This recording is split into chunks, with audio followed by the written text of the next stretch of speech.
Cool. So here with another episode of Live with Greg with Travis, and we met up at West Point Inn. Yeah. Started talking about comedy. Yeah, that's right. I've never ran into anyone who tried to be a comic before. I don't know if trying to be a comic. I was actually trying to be a comic. Yeah. Well, I mean, tried in any capacity to be a comic. So I was like, I mean, maybe I have, but not anyone locally, not anyone around here. And I've been super interested in it. So when you said that really sparked me up. I was like, oh shit, I want to get some more details. Of course, then you're just like, oh, go check the Facebook, and I don't have Facebook. So I was like, okay, but I did see that calendar you sent, it seems like a rad resource. Yeah.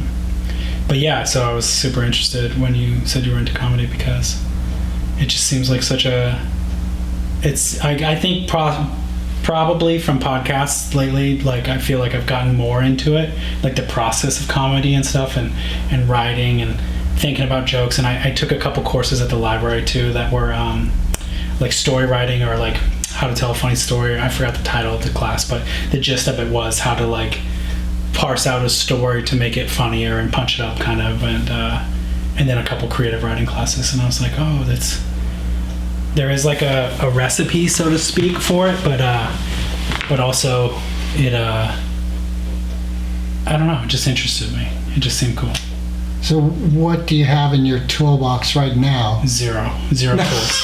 No. I'd have to rent some tools. No, so like but you went to these courses at the library. You must have something in mind that helps punch something up, right? No, the only tool I guess I walked away there with was building awareness, and from listening to like different podcasts and stuff, was building an awareness of, like what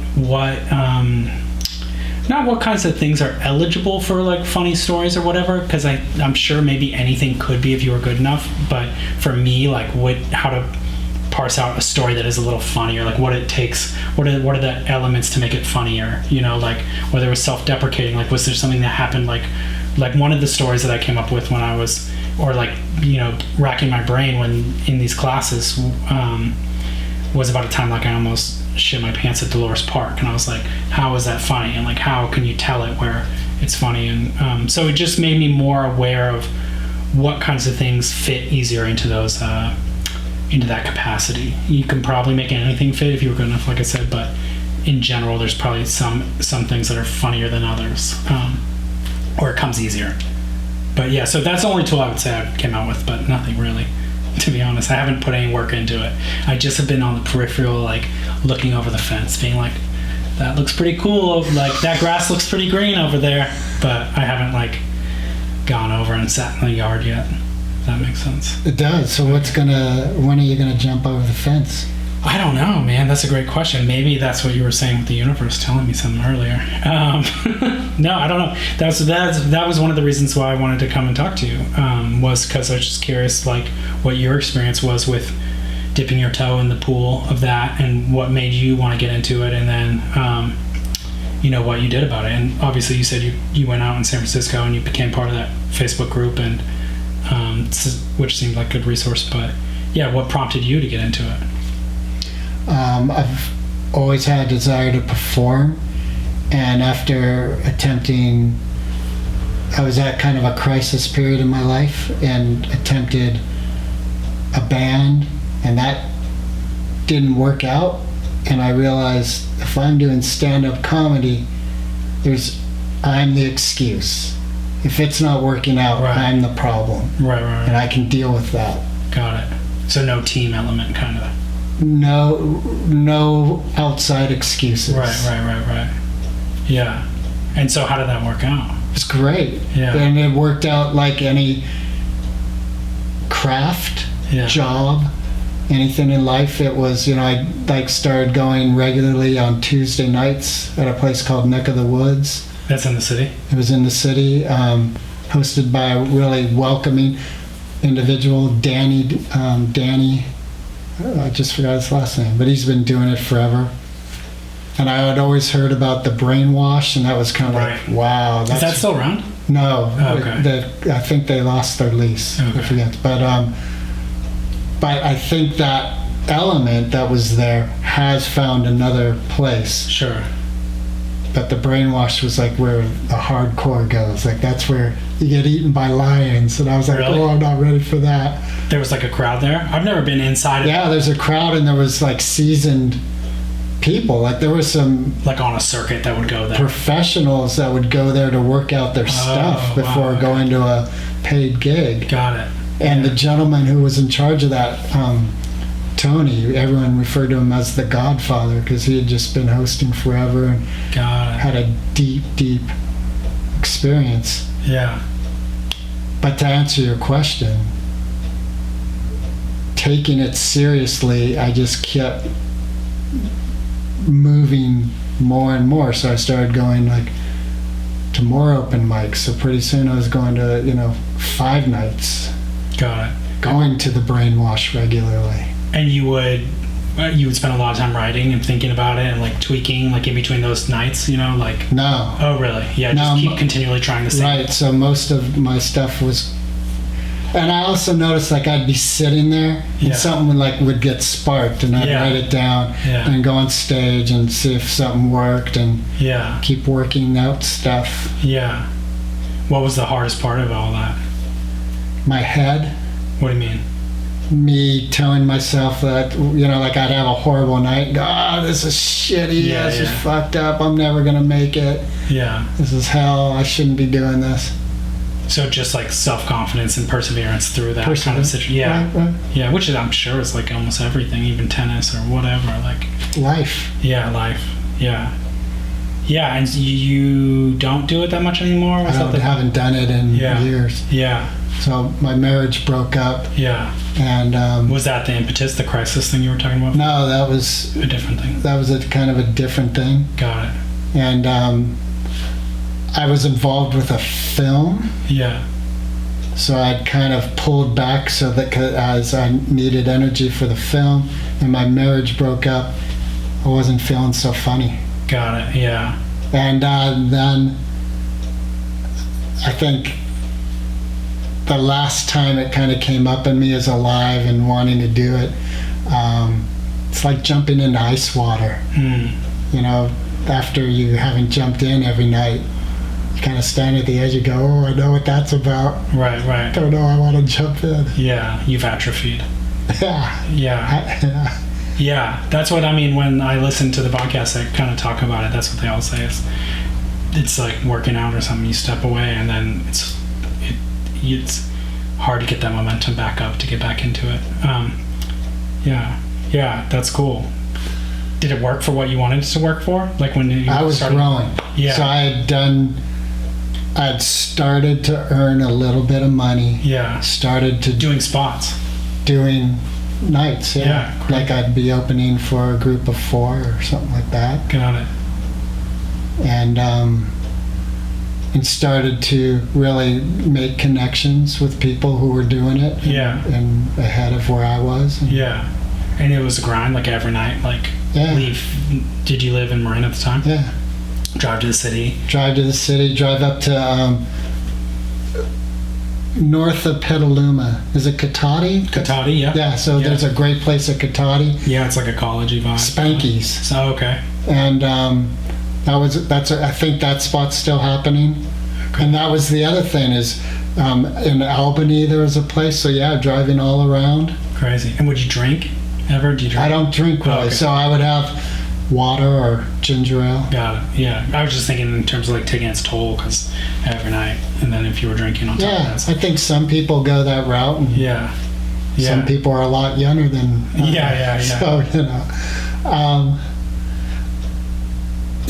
I think working out is a great analogy Yeah. because everyone I know who works out regularly, there's an element of like I don't want to get out of bed at 6 in the morning or 5 in the morning and go work out. Yeah. However, I know that for what I want in my life, Yeah. this is what I must do. Yeah. So to be a comic. Yeah. You got to do that.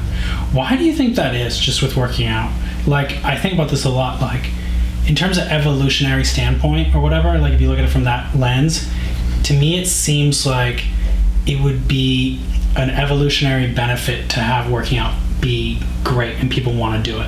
Like why is there such a like Why am I always doing the like, I'm gonna do that tomorrow, I'm gonna do that next week, I'm gonna do that, I'm gonna get started on that? Like, why don't I know it's better for me, I know it's what I want to do, I know it feels good once I've done it, but why is there such a hurdle to get into it and to do it? Like, it seems like from like an evolutionary standpoint, it should be like eating sugar. Like, it should be like, I know this gives me more energy, I know this helps me, like my body should crave it. Like, why would it make sense for us to fall into this trap of like, for me to fall into this trap of like laziness, you think? It's a great question. Because from an evolutionary perspective, I don't have an answer. I think from an evolutionary perspective, the premise of that is building upon what is and getting better, right? I'm following you. Hold on. So scientifically speaking, Yeah. my understanding of evolution is it's a process that is improving upon what is currently real. Right. Okay. It's life extending itself. Yeah, and sometimes by like a Jackson Pollock randomization, sometimes by, you know, processes such as like, oh, if you continue down this path, you'll get a little bit better, you breed with someone who gets a little bit better, and then therefore evolution goes down that path a Right. little more. And better changes as part of the evolutionary process. Yeah. You know, like better during one span of time may mean you're a giant reptile, Right. and then You're something else. that's not going to work in this. But it seems like being healthy, being like fit, being working out would have been always better to be So that. it does seem like it's interesting. I've wondered that. Yeah. Like sugar, Yeah. why is it that we know that's not good for us? Because that's quick and cheap and dirty energy, right? Like our bodies understand. Easy. Yeah. Why is easy? Right. Easy. It is. Like why is the detrimental easier Yeah. than that which actually lifts us? Right. Yeah, I think about it with my daughter, like, because like getting her to eat vegetables, it's always like a little bit. And I've been trying to be really good about constantly offering and putting it as an option and giving her, since she was young, tastes of this and that. So, whatever people suggested with it, I was like, I'm gonna try it, I'm gonna do it. And it's still like, not like pulling teeth, but it's not easy to get her to eat vegetables. I'm like, it seems inherent that you would, as a human, you would evolve to enjoy something with a plethora of vitamin and minerals, like, you meat, fat, sugar, whatever, and then also some vegetables for whatever reason. Like, but it doesn't seem intuitive to kids to want to eat vegetables. Okay, I've heard a couple things on that. One is we've polluted our environment. So our natural state will do exactly what you're saying. It will eat the right things at the right time for what the body needs for sustenance. But when we introduce processed foods and sugars, we're short-circuiting the natural system. The easy choices, like what you were saying earlier. Right. Yeah. Okay. So there's an element, like the best story I've heard is a woman coming to Gandhi and saying, can you please help my kid quit eating sugar? It's like he just, like, blah, blah, blah. And Gandhi said to her, come back in a month. And so she came back in a month, and then he talked with the kid to quit eating sugar. She said, why? What happened in that month? Like, why? And he said, I had to quit eating sugar. Oh, right. Yeah. So there's an element of you as the parent. Are you not only emulating, but are you deeply rooted in good, healthy choices? Right. Because then it would just be, there'd be no other option. It'd be the way of life. Yeah, right. Yeah, because, and that's, I guess that makes sense too when you think of like kids who grow up in a different culture. Like, why do they eat that? Well, because it's just what it is. Right. That's what's there. It's what's in their refrigerator. Yeah, I guess that makes sense. But yeah, I don't know. I've always thought about that a little bit. But yeah, yeah. But is anything off limits on this? Nothing. Okay, so tell You me could about. swear too. Yeah, okay. I wasn't sure. Tell me about being a Mason, because that's something I've also really been curious about. Well, I don't think I'm very authorized because I'm just a second degree, Yeah, and but- I haven't been active with the lodge that I'm a part of for many years. Yeah. But what drew you to it in the first place is what I'm curious about.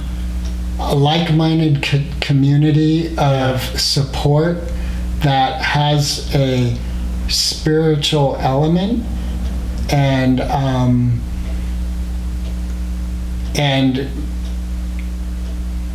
I think to be a better human being, a community of like-minded people to interact with, and in that process grow and be a better human being. And did you find that there? Well, I haven't been active, so I know, but when you were. I don't think I'm active enough to. Here's what I've kept my membership up. Yeah. Because I do believe in the premise, and I believe that it is that, and the little interactions that I have had have been that. So I believe that at some time in my life I will be more active. Is second degree like the white belt? Is that the entry level thing? Yeah. Oh, okay. I don't even know. Yeah. Well, yeah, first degree, second degree, and I think it goes up to like Pluton or something. Pluton, right? Exactly. What was the first time you went there? Like, how did you find it? I inquired. Yeah, but what like how did you know that would be that community? You said that's what drew you to it, but like how did you know that would be that in the beginning? Like, did you do any research? Did somebody tell you? So they used to open up their lodge, or you know the downtown Mill Valley Pancake Breakfast? The one of the firefighters thing? Right. Totally, yeah. So I before saw the Sweetwater was there. Yeah. It was still across the street. Right. The Mason Lodge used to open up. They'd have an open house, and you could go and they'd tour and talk about it. And got it. Yeah, and the Pancake Breakfast took place downstairs. They had a little stage area where the Sweetwater stage is now. Yeah. It was like a high school stage, and it was shabby. But that's where the firemen would set up to cook. And the whole thing was there? Well, it was outdoor still, but you'd go into there, get your food, and go out. Oh, got it. And the lodge is upstairs, so that you'd get to tour and they'd talk. And so that was one way. Through the Dan Brown book, and I forget which one that the Masons were a part, but it was a very dramatic kind of novelette. But, sure. But what it did introduce is like, there's a historical aspect, like a lot of the things that I do believe in with our democracy, it seems like came from these ancient premises that have been upheld, and the Masons have principles of living based on masonry. Yeah. So to build a true building, right, you need to be able to have strong foundation and angles right. Yeah. And that's what these premises are built upon. And what comes to mind even is something from a Passover service that still resonates with me, where it was talking about the pain of the slave master along with the slaves, that slavery itself is a painful way to live for everybody. And it was acknowledging that, and it also was acknowledging, like you talk about evolution, that our children would bring humanity closer to true freedom when everyone's living free.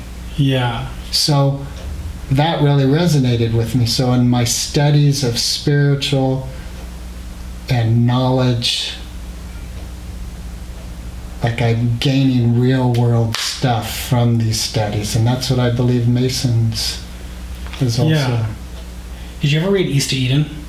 No, it rings a bell. It's a Steinbeck novel, I think. It's a good one. But there's a thing in it that I always thought about when it comes to, he wasn't a slave, but I think he was some sort of servant. He was an Asian guy who, this takes place in Monterey, or like in the Carmel Valley, like that area, and there was a farmer, and he employed an Asian person who I think his name was Lee in the book, and I think he was like a cook and a general, like kind of farmhand kind of guy, and he talks about how like he was super educated, super smart, and other people would come over to this guy's house and they would end up talking with him, and they're like, what are you doing here? You're like super smart, like why are you this guy's servitude or whatever. And he had an interesting, in the book he says that it's the ultimate freedom in some ways, that he was saying, because he doesn't have to make this. I forget what his like real core argument was about it, but just like the way he laid out his argument, I was like, oh wow, there was some weird freedom in where he didn't have to make choices, he didn't have to deal with a lot of the stuff, and the other guy did a lot of that, and he could just kind of be there and read books in the afternoon and then get his jobs done. Or he wasn't a slave, but he was definitely working for very low pay, and he was like, there's a certain freedom in like just committing to that and being like, I'm not going to worry about that. And there's harder work to be done when you stick your neck out to like be like, well, I'm going to go get this for myself, or I'm going to improve my life, or whatever. I don't know, I just thought of it because you were talking about the slave, like you were saying the tenets of the detriment of life for slave owners as well as slaves, which totally makes sense to me too. But then I just thought of that guy's interesting take of taking it from a different perspective. But yeah, and that's totally makes sense that slave owners would not feel, on some core level, not feel 100% right. Whenever someone does wrong on any level for any reason, I bet most people are aware, even quote unquote sociopaths, whatever. I've been watching a lot of that kind of stuff too, like there's a show called Mindhunter. I don't know. Have you ever heard of it? I scanned it. Not my cup of tea. Yeah, it's about the development of the FBI profiling system that took place in the 60s with the beginnings of what they called serial killers, or people who killed multiple people. And they're developing like a profile for, well, what are these people? What motivates them? What do they think about? It's really... I don't know why I've gotten so into it. I was thinking about this too. That was another thing, sort of like the evolution thing with vegetables and working out, is that why are humans so drawn? Like, I feel like there's so many podcasts about true crime. It's such like a, like they say, if it bleeds, it leads, kind of like, there's just like this innate like hunger for this kind of like information that has to deal with like a lot of times pretty like unsavory, byproducts of murder or rape, torture, killing, all that kind of stuff. And like, I feel like that stuff is so popular, like, and it always has been. It's always been like, don't they call it Pulp Fiction back in the day? Wasn't that a term for that kind of stuff? It just seems like it's always been. I wonder why humans are like so drawn to that. Maybe because it's like something outside the norm, so it's like at least interesting, because it's like, it's not like going to a grocery store and saying hi to Doris and getting your eggs and milk and bread and leaving. Like, I don't know why. Why do you think that is so interesting to people? Why has it always been so? I feel like it's such a market for it. You know what I mean? I don't know. Yeah. I don't know. Why are you drawn to what's it called? Mindhunter. Yeah, I don't know. I think maybe there is just a fascination with someone different, or different than myself. Do you notice what you're feeling when you watch it? I mean, it probably runs the gamut of interest. I'm feeling like I want to know more. I'm feeling like I guess curious. Like I want to know the motives. I want to be able to button it up, I guess, maybe, like not solve it, but like be like, why did this person do this? Like I guess I want reason. I want to know why. Like, I guess that's a core human tenet, is to want to know why things are the way they are, so maybe that's probably something to do with it. I mean, yeah, the gamut, because there's definitely parts where I'm like, I'll get up to go to the bathroom, I'm a little scared. I'm like, what's that noise? But I'm not into scary movies. I don't watch scary movies because I feel like it's just another thing that, it's like feeding my mind junk food. Like, I don't want it because I don't want to, like, when I'm out in the woods or something, I don't want to think about that stuff. I think it's like, not poison, but you know what I mean, like a junk food. Like it doesn't lead me to a place where I feel comfortable with myself outside at night. You know what I mean? Like if I'm watching too many scary movies. This kind of wraps back to your vegetables and working out. Yeah. Because it's possible, I've heard that indigenous cultures like in the Amazon or the Aborigines of Tasmania and New Zealand and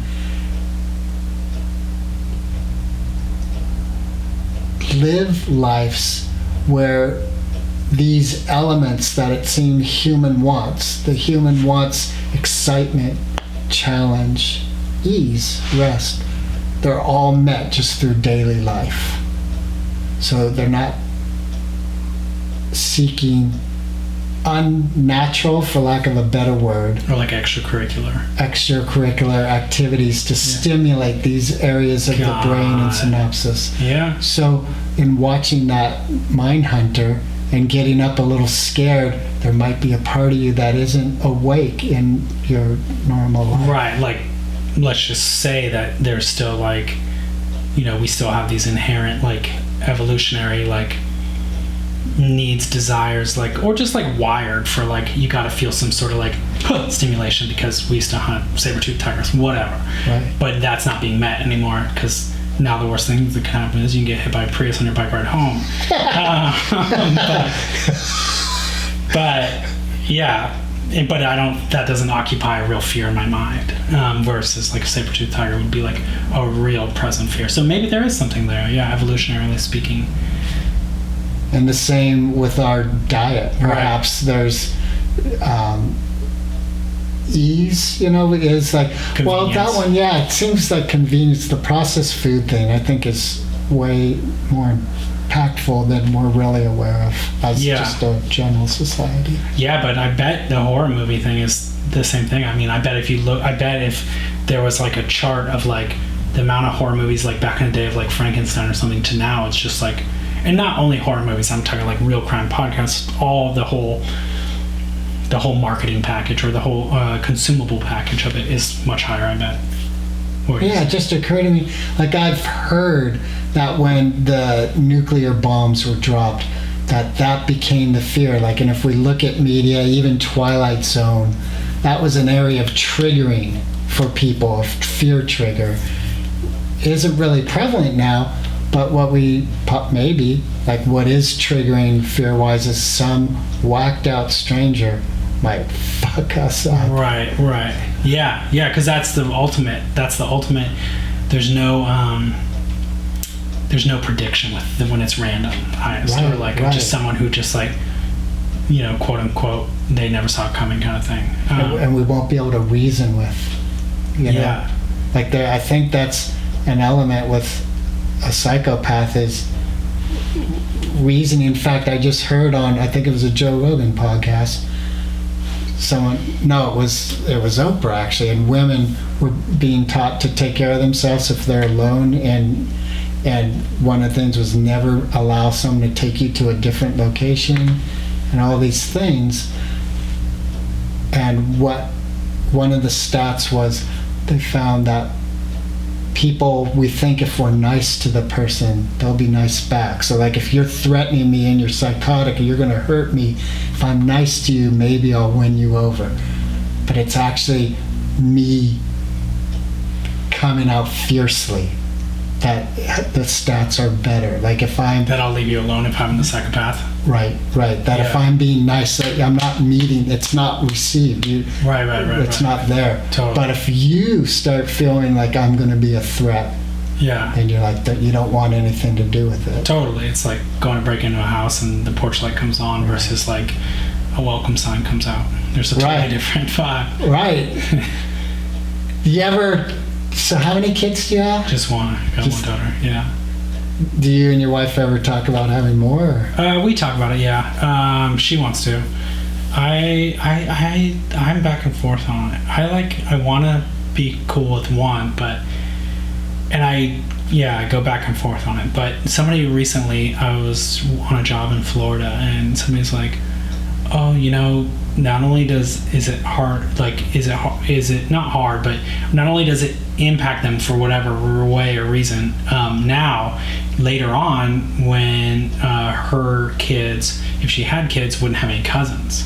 And I was like, well, yeah, but then I guess if they married, they might get cousins, whatever. Like, but it can impact future generations. And I was like, oh, that's another argument. Like, so I don't know. We go back and forth on it. But then like the windows, like not the windows closing, but just like I wanted them to be close if we were going to, and then they're not that going to be that close because she's 4 and a little change now. I guess it'd still be pretty close, but I don't know. I guess I'm undecided still, but it's trending towards maybe not. It's also just expensive, which is weird to qualify it that way, but. And I guess when I was younger, I used to always think differently too. Obviously, before I had kids, it's easy to think differently about having kids. But I was always like, yeah, just one for sure. Like, you know. But yeah, I don't know. She wants to. There's no doubt there. But yeah. That sounds super cool that she's like not forcing the issue. Oh no, I mean, yeah, she hints. There's hints. Right, but it's like, it sounds like a good partnership if, you know, like you said, she definitely wants to, there's no question there, and it's not happening. So there is like... she hasn't pressured. She's good at dropping hints, but there's no real like pressure or like extraneous real pressure, I guess is the best word. But we talk about it, like, I guess we skirt around it a little.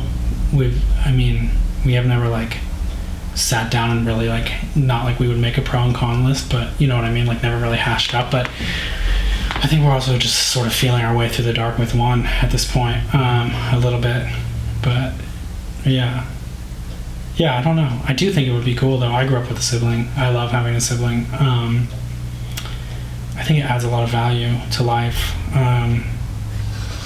You know what I mean? Like, that's a strong argument to have another child. It does. I mean, it does. So I'm saying for them, I think, personally. I mean, maybe it's not always the case. I don't know if, like, I just like my brother, but we're only 2 and a little bit of change of heart. But I just can't imagine it wouldn't add value on some level. But then again, I guess my mom and her sister, they fight all the time. They don't even talk now, so maybe it's not always, you know, I don't know.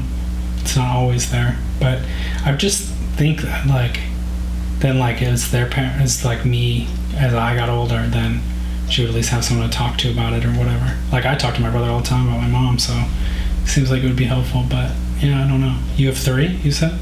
Yes. Yeah. I have a brother. Oh, you mean children? Yeah, children. I have 3 children. Oh, and you have 3 siblings too? And I have 3 siblings. 3 siblings outside you, or 3 total? Right, 3 siblings outside. Oh, okay. 4 older. Crazy. Okay, yeah. Where'd you grow up? Sierra Madre, like Southern California, till I was 13, and then North East Bay until end of high school. And then Marin. Oh, okay. Yeah. Crazy. Yeah, and you had 3 kids, and what are their ages? 21, 18, and 13 and a half. Oh, okay. Got it. Yeah, so the big gap between the 18 and 13 and a half, I guess. Not that big. What is that? 55 years? Yeah. Yeah, so that would be, if we had another kid right now, it would be the same gap, I guess. 13, 18. Yeah. And they, I think all 3 of them do really well together. Yeah. And 18 and 21, are they, what's the sexes? Girl, boy, girl. Oh, okay. Yeah, so one of there's 2 boys, probably. Me and my brother fought a lot. When we were younger. We don't fight as much anymore at all, obviously, but we were 2 years apart.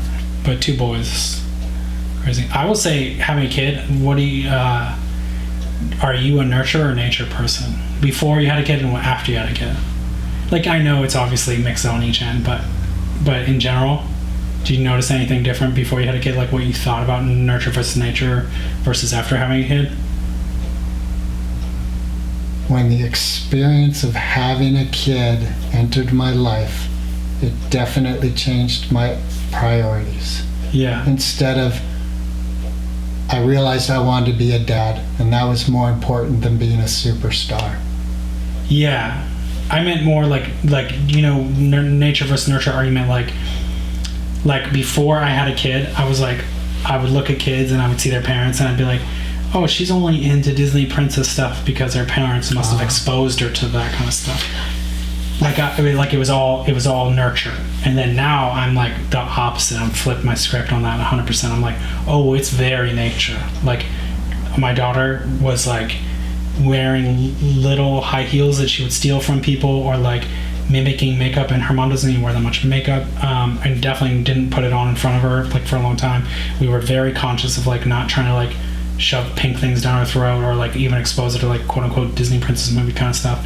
And she would just always like wanted Disney princess dresses, always wanted makeup and purses and high heel kind of stuff. And like, and I'm like, let's go outside, let's hang out. Like, you know, don't play with too much of that kind of stuff. We wouldn't even buy that stuff. Obviously, it seeps in here or there from relatives or neighbors or whatever. But I'm like, it was very inherent in her that she was into that kind of stuff. So I'm much more now, I'm like, oh, there's a lot more nature involved in that. And I see it with boys too, like just friends and neighbors who have boys, and I'm like, oh wow, they're just so like into war and guns and punching and fighting and jumping, and girls, I just like, she's so into taking care of her dolls, always into feeding them and combing them and, you know, caring for them, putting them down for a little nap, and mimicking whatever we do with her into her dolls. And I'm like, none of that was like, where I was like, oh, let's play with dolls, and I would do that. I would never do any of that. She just, and maybe she got a little bit of it from school or whatever, but even before she was in preschool, that kind of stuff was, I noticed, was very inherent. But before I wouldn't, you know, I would have went to war arguing that it was like 100% like nurture. Like it was like, oh, she's getting that from outside sources, you know, like she's seeing like clips of Disney movies or whatever, and that's why she would do that. But now I'm like, oh no, it's definitely way more inherent than I thought. Does that experience open up the wider you wondering about your own thoughts and beliefs, and like, okay, how much of this is real and how much of it is something that I created at some point in my life? In terms of my beliefs or in terms of my memories? Beliefs of what's real. Because we operate on our beliefs, right? Right. Like, I believe I'm this kind of person, so I'm going to do this. Like that. Right. So if you still believed that nurture was the fundamental priority in how one grew up, I imagine you'd put more priority on your habits and choices because you'd believe they are a distinct influence on how your daughter's going to be. Got it. Versus now I'm like, oh, it's nature, so I can just kick back and be easy and be like, she'll figure out, she's going to be who she is anyway. That kind of thing. Right. There's a little bit of that. There's a little bit of, you know, so you asked in terms for me personally.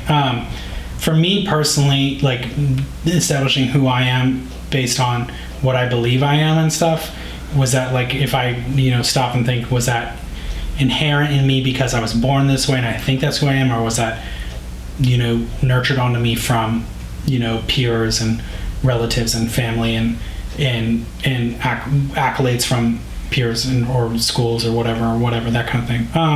I don't know. I haven't given that a lot of thought. In terms of my daughter, though, I look at it as like a long-term investment kind of thing, like just a little bit, as much as possible, like as often as possible is the best for me. Like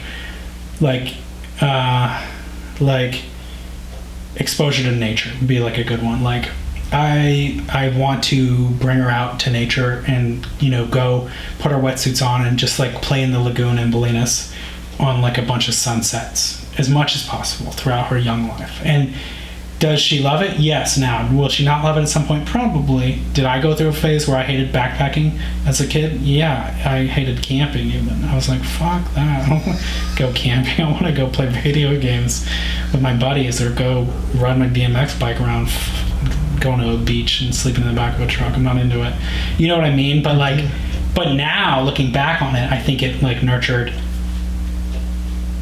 a large love of the outdoors and wilderness and that kind of stuff. So yes, it does influence my decision making when it comes to my daughter and like what I want to expose her to. And I don't necessarily want to like force anything down her throat. I do believe being outside in nature means a lot to me. So I try to put that on the schedule, that on the docket as much as possible, that kind of stuff. In terms of like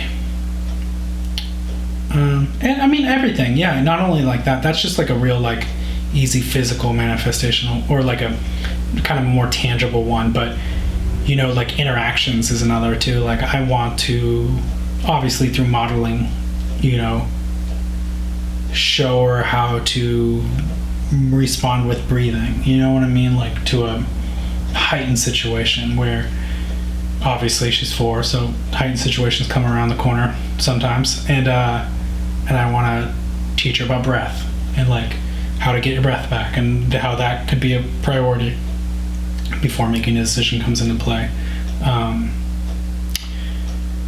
So I guess it does change. No, I mean, I guess I think of that in terms of nurturing for a parent thing, but I guess I was just more surprised about, like, I guess the more stereotypical, like, gender stuff, like specifically girl stuff, boy stuff. I was like, oh my God, it's crazy, like how much more inherent it is in a child than I thought it was, you know, from having an outside perspective. But yeah, does that answer the question? All right. That's true. You can't give a wrong answer. Yeah, no, I know. I just forgot the question a little bit, but I didn't forget it. But how are you about eating vegetables? I love it. I try to eat as much as possible. Yeah, I'm all about it. I'm the main cook at the house, so, and I'm always like put a vegetable in there, put a cooked cabbage on the side, you know, put sliced tomatoes on top of the pasta, whatever it is. Like, in modeling it, I'm sure I'm pretty good. Obviously, I don't mind a bowl of cereal here and there, but so she's picked up on that as well. But yeah, that was part of my thing earlier, is that I don't feel like it's like, oh, I'm not eating vegetables, but you need to eat your vegetables. It's not like one of those, you know. So, but it does. But I mean, she's gotten a taste of like sugar, obviously, and I was like, thought I was gonna be like the real militant one, like no cake or no sugar, get that out of her mouth until she's 18, you know. But this just goes out the window kind of quick these days. It's hard out there with that shit. I feel you know, you turn the corner, her grandmother lives in Petaluma, so she's like a classic kind of Italian grandmother, and always trying to feed her. Perfect. Yeah. That's your wife's mom? Yeah, and we're not married. She's just my girlfriend, but yeah, it's her mom. Yeah, and she's cool. It's good. I mean, she's moved back. She comes back. She lives in Martha's Vineyard in the summer, and then comes back here in the winter. And so she's been back last year, the year before last year, and then this year. So yeah, so coming up on 3 years after this year goes by. It's been nice having that. Hopeful. Yeah. Also, sometimes not. Let's just say the arguments, I win less arguments. They're more stacked on their side, which is sugar's fine. So a little bit of that goes out the window. And sugar is fine in general. And I think you know, like, and then it's hard, but I think just teaching responsibility with choices is better than outlawing something, you know what I mean? Like, I absolutely agree. Yeah. But that's harder way to do it, but right. I think it's the better, more nuanced way. Like, absolutely. Even with like bad words or whatever, it's like, yeah, I still curse, and she'll be like, oh, that's a bad word. I'm like, you're right, it is. Why did I use that? Let's dig into it for a little bit and figure it out. And she's so far has played along. You know what I mean? My son learned fuck at a very early age. Yeah. He also learned, wow, this gets a good reaction. Oh, yeah. Tried everything to, like, you know, and it wouldn't work. Finally, what you just said, I was like, okay, the best I can do is hopefully help him learn without him having to experience it. And if he uses this word at a friend's house, the parents might react and no longer allow him to be there. Right, like teach him a consequence of it. Right, like, and I don't know for sure, but I know there's people on the planet who they hear that word and it's game over. Yeah, a teacher hears that word, it's probably going to be pretty close to game over. They'll so be up in the office. Right. So then, hopefully, like you're saying, learning appropriateness and him being able to make his own judgments of what he can do. I mean, that's the synopsis of being a parent in general. It probably is. I'm just going to expose you to the pros and cons of a lot of things, and hopefully you've got enough substantial, wherewithal when it comes to that to make your own decisions, because obviously I'm not going to be able to expose you to everything, and obviously you can't prepare anyone for all situations ever. So it's more like give them enough data to be able to crunch their own conclusions out of an equation or whatever, like whatever the equation is. Should I go home with this drunk guy? Should I say this word at this moment? Should I eat this that probably won't do me any good in the long run, but it feels pretty good right now? Those kind of things. So that flips me to so you making the choice to do something that's hard for you. Like, let's say you want to exercise more, but Right. you're not. Right. So actually taking that on potentially would demonstrate to your daughter not about exercise, about making hard choices 100%. that are actually better for us in the long run. Yeah. Have you ever gone into Jocko Willink? He's on Joe Rogan sometimes. No. He wrote a book called Discipline Equals Freedom. And Oh, I do know Jocko. Yeah, the SEAL guy. Yeah, SEAL guy. Yeah. I didn't read it, but I think Jordan Peterson also talks about this a little bit too, and I totally agree with. And I think other people have talked about this too, but I totally subscribe to that. Even though I don't personally always do it, I know in my head that that's the truth. It's that the more disciplined I am, the more I make the decisions for myself to do the harder thing, the easier life will become. Like whatever that means, whether it's working out, whether it's financially, whether it's spiritually, whether it's in a relationship, run up the stairs and get the hard work out of the way first, and then it's downhill. Ideally, and even if it isn't, you'll at least be more trained to go up more stairs. Right. Yeah. Right. You know David Goggins? Yeah, same vibe. Right. Yeah. He's like extreme. Right. But, So part of what you asked about with Masons, or Yeah. even when I was really getting into comedy, really doing stand-up seriously, being in a group of like-minded people, it's a bit easier. right. Yeah, like the 5-person rule or whatever. I don't know what that is. That you're a sum of the. Sorry, I reach over to grab this water.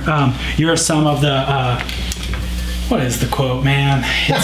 It's like something about the people you spend the most time with. The 5 people you spend the most time with is like.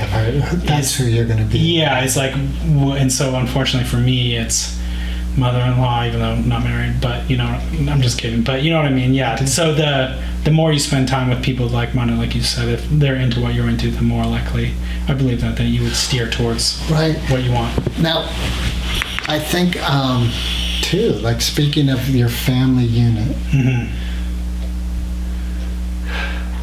I think the more we accept what is and choose actions that support what is in a healthy manner. So like you have a partner Mm-hmm. in parenting. Mm-hmm. She has a mom. Mm-hmm. And from what I'm hearing, that's a tight unit.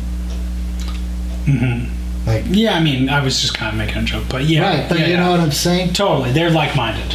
I'll say that, and we don't always. Our Venn diagrams of like best Well, values Right. is not exactly. There's not a large overlap in the beginning middle. There's some, but But so here's what I believe is like we're talking about with Jocko and all these people. yeah. Instead of the challenge being crippling and taking one under, to get on top and have the challenge be what strengthens the unit. So if you are able to look at the Venn diagram, like here's the areas of challenge, how do I breathe into that and let that become a strength, whether it's a strength because it's challenging you personally, so the more you learn to live with that challenge, the better you're going to be. Yeah. So like, give me a hard, like a concrete example. So let's say there's conflict. Like, let's say like I believe getting up early and exercising is like is a good thing to do with Tanzan in the morning. That's my daughter's name. And let's say they don't agree with that, but they wanted to take Tanzan out for, I don't know, whatever. Ice cream and soda. Yeah, sure. 8 o'clock in the morning. So what are you saying is to breathe into exactly? So, for me personally, Yeah. how do I remain strong in my belief, interact with these two individuals who their belief is ice cream and soda at 8 o'clock in the morning is perfect? How do we remain a family community with allowance for everything for the best of all? Because I know if I get angry and triggered, it's over. I've lost my community and unit. Unless I'm getting angry, mastering that. So like if I'm interacting with you and I'm really angry, but I'm still able to master that emotion and communicate with you why I'm angry, which has everything to do with me. So that's, I think, the other piece of it is taking, like these people we're talking about, Jocko especially, it's 100% responsibility for who I am, what I'm feeling, what I'm doing.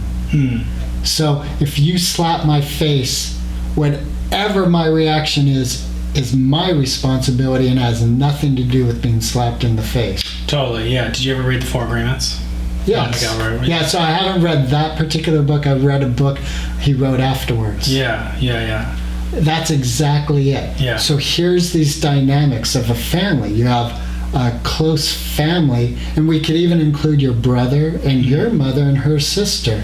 Like, so a good example that just came to mind is my own littlest sister. So I have two sisters, and I said something to the eldest one that didn't go over well. Yeah. And the littlest was like, that's not her. Like, part of communication is being aware of where a person's at.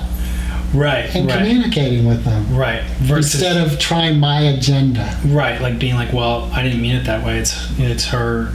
Or I have an agenda with what I'm bringing up. Like I'm thinking I'm doing good, you know. Yeah. I'm trying to work something. Yeah.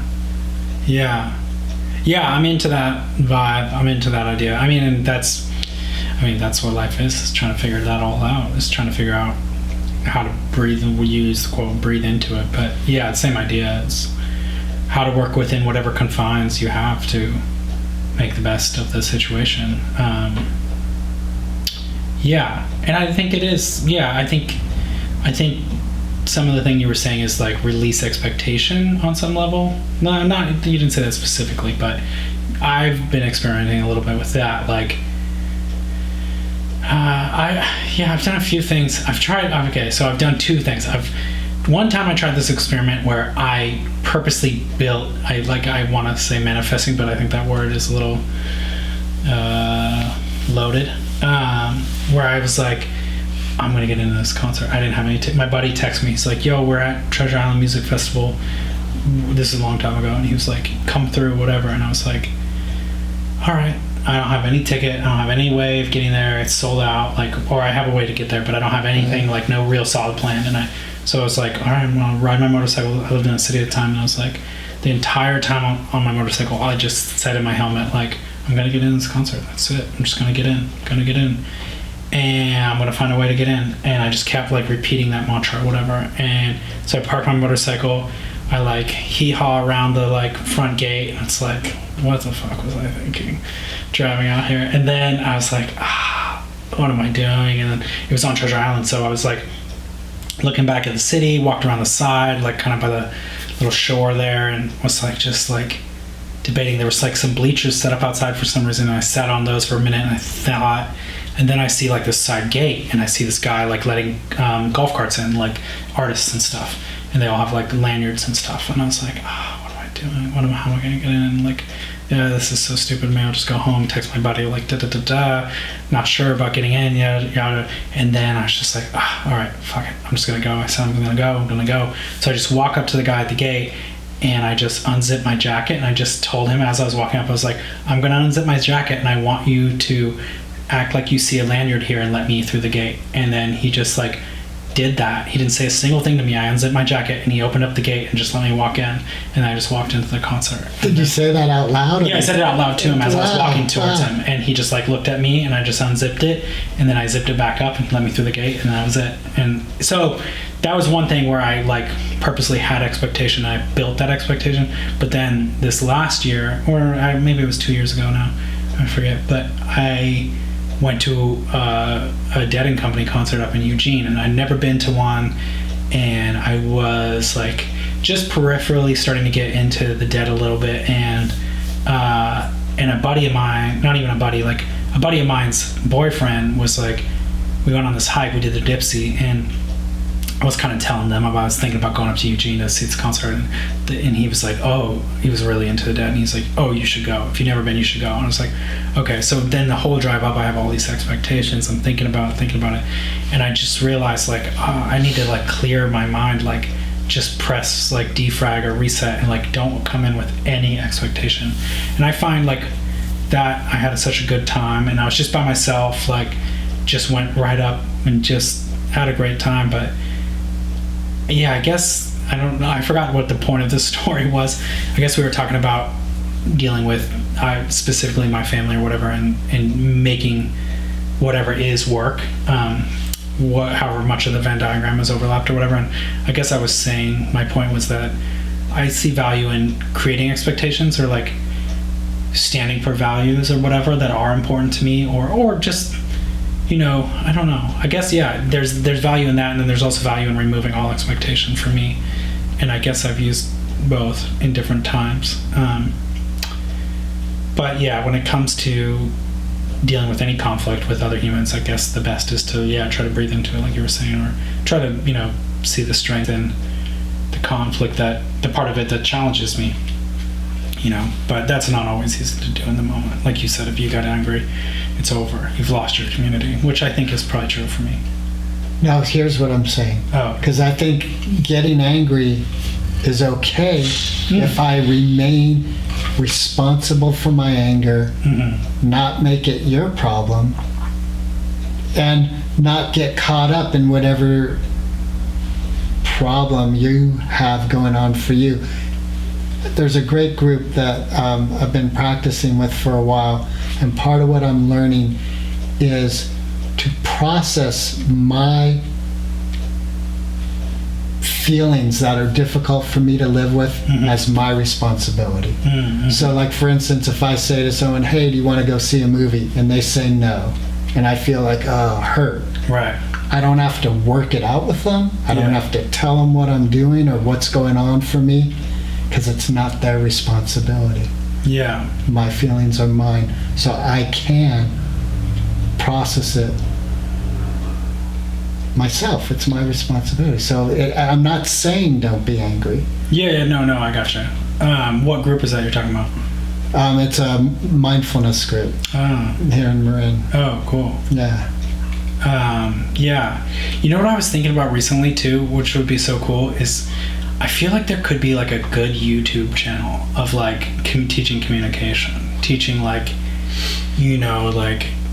if someone's stuck in a conflict, say like with a partner, so with a mother-in-law, with whatever, like a daughter, with whoever, what are some ways that can help lead this person through that conflict towards a resolution? Maybe not, it won't be resolved necessarily, maybe it'll never be resolved, but what are some ways to process it, to deal with it, to understand it, to see, like, to break it down and be like, what's going on here? Like, how come I'm feeling this way?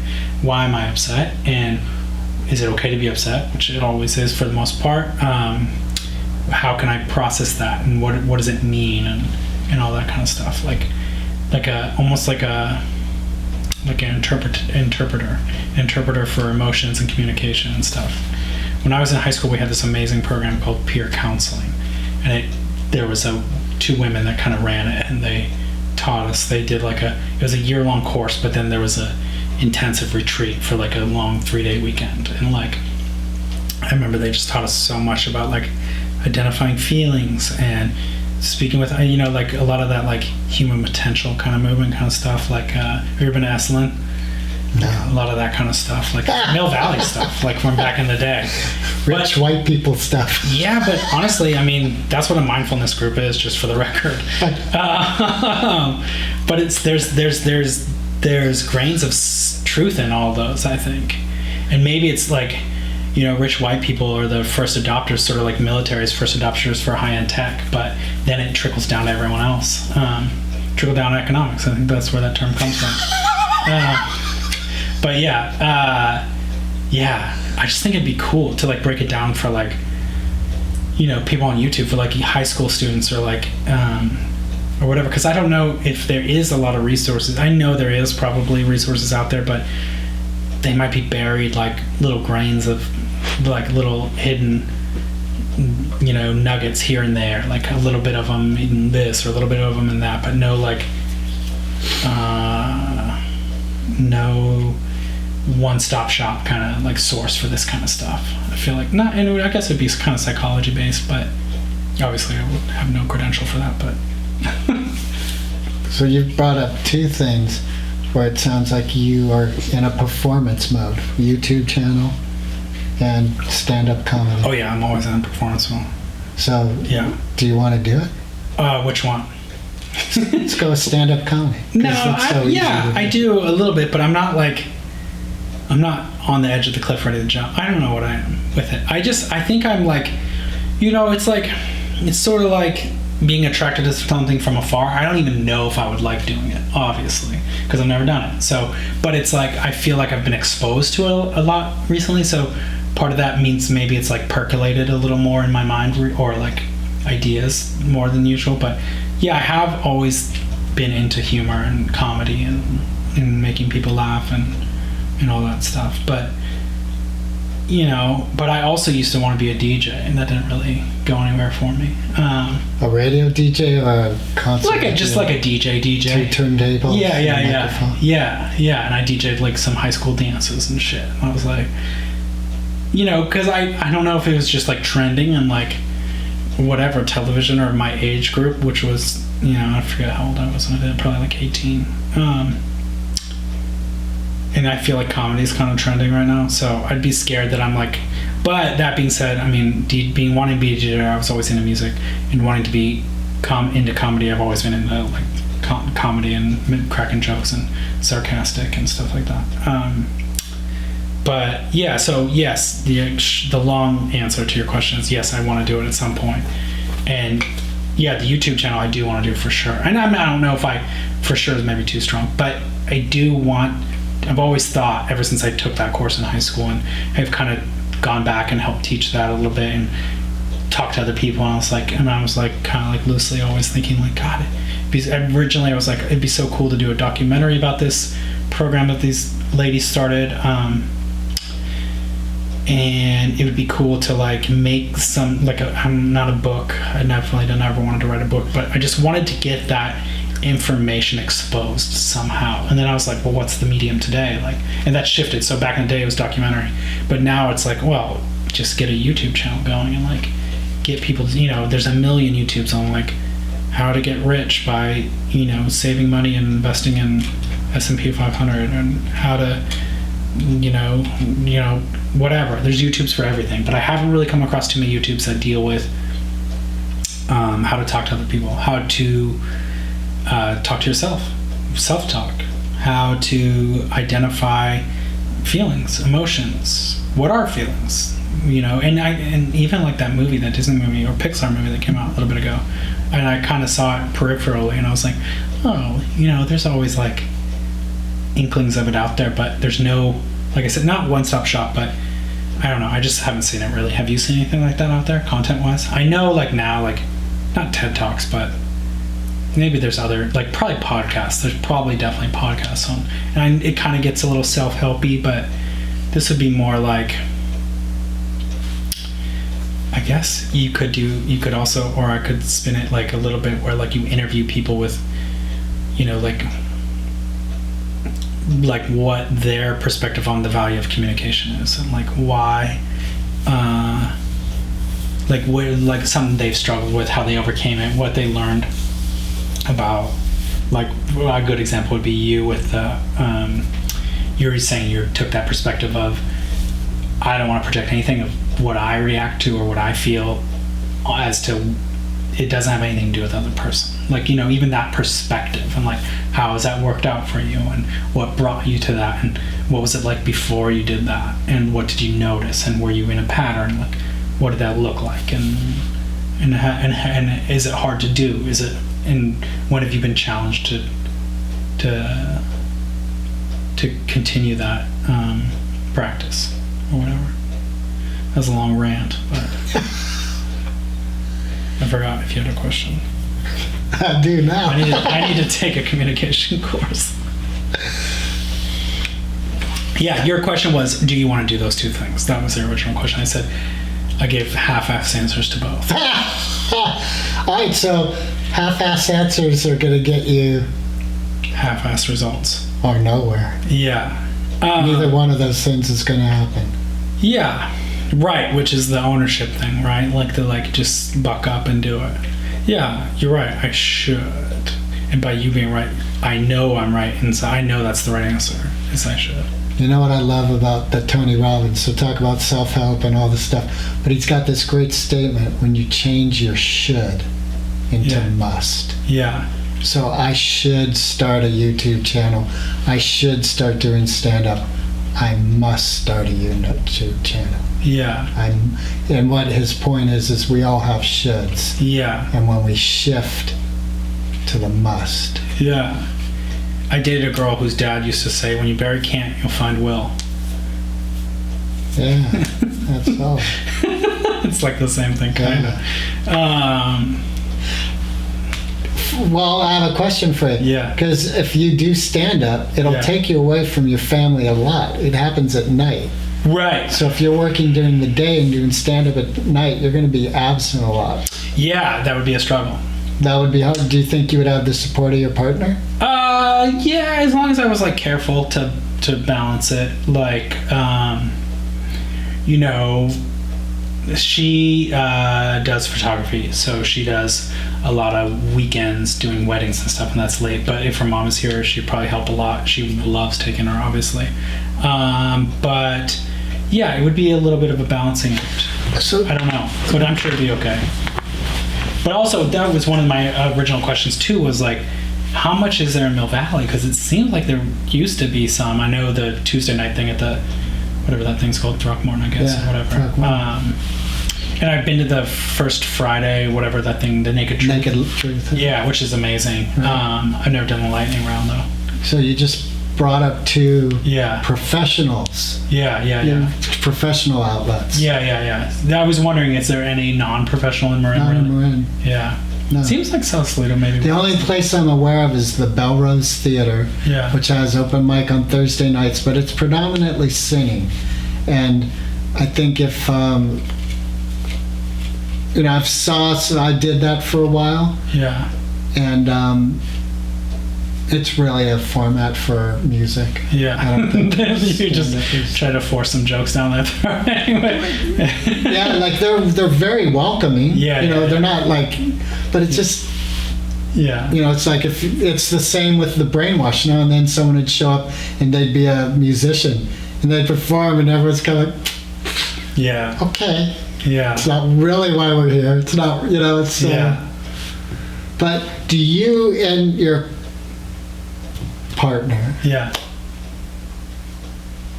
talk about helping each other out to achieve these big dream items? No. I mean, a little. I don't know. Let me see. Like comedy, she says I should do it for sure. And I have never. It's not like really like it hasn't been on a table. Like, and I'm like, oh, just waiting to open that up. It wasn't anything like that. But it's just been like peripherally like talked about. But wouldn't it be cool? Like, so here's some important things you've talked about, like with another child. Yeah. Comedy.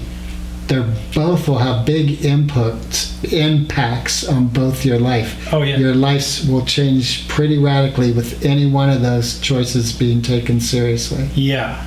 So wouldn't it be cool to have conversations over a span of time that are talking about what will that be possibly, so that instead of like a big rock being dropped into the pond and you guys are dealing with big waves now, if it is going to happen, when the waves come, you'll know they're coming. Or maybe the rock is just kind of slipped into the water instead of a splash. Yeah.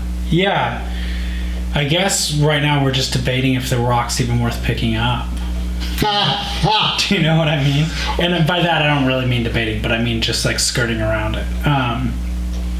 But yes, I see what you're saying. Like, we haven't had serious conversations about either of those, I would say. And I guess it's maybe like one of those things where life just goes by and I forget to take action on it, and then that's what happens, and then the decision is made for me, which is the discipline equals freedom thing. I feel like if you don't have the discipline to go out and get it, then you've lost the freedom of the choice to go do it, on some level, or shoulda, coulda, that thing. Right. And I do believe for myself, I notice a propensity for me to believe there's a monumental moment, like when the decision's made in me, and then I go to the person with this monumental decision. Right. I don't think life's real like that. I think life is a process. Yeah. It's so if these monumental elements are spoken with consistently, then it's a part of our life. It's a part of our process. You're saying, so you're saying if you're thinking about it, you're speaking about it, and then you should start doing it, because there's not going to be like, someone's not going to come down from the heavens and ordain you a comedian. Right. It's like you have to go take that. Or you're going to let it go for real. Right. Yeah, and you always be like, well, I always thought I'd do that. No. So I think it's also possible to let something go cleanly. Like an example I always bring up, probably because in me, heroin, I just have this belief that if I shot heroin, I'd love it. Oh, I think everyone believes that, don't they? I don't know. I think there's some people who don't even ask, like, why, you ask someone, they go, why the fuck would I think about shooting heroin? And then they just pop an oxy. There you go. Yeah, have another glass of wine. Yeah. But my point is, I believe now in my life, I'm at a place where I don't need to shoot heroin to learn it's not good for me. I can let it go. Got it. So, like comedy, or having another child, or whatever it is, that's a potential monumental life-changing thing. Yeah. You can process it and potentially let it go cleanly. Yeah. Without having to experience it. So through dialogue, you might go, oh, you know what?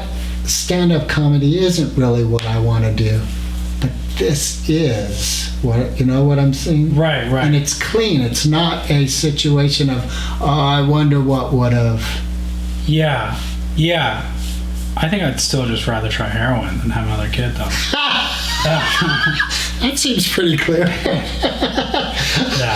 I've never done heroin or any of the synthesized versions. Yes, I see what you're saying. Dialogue. Yeah.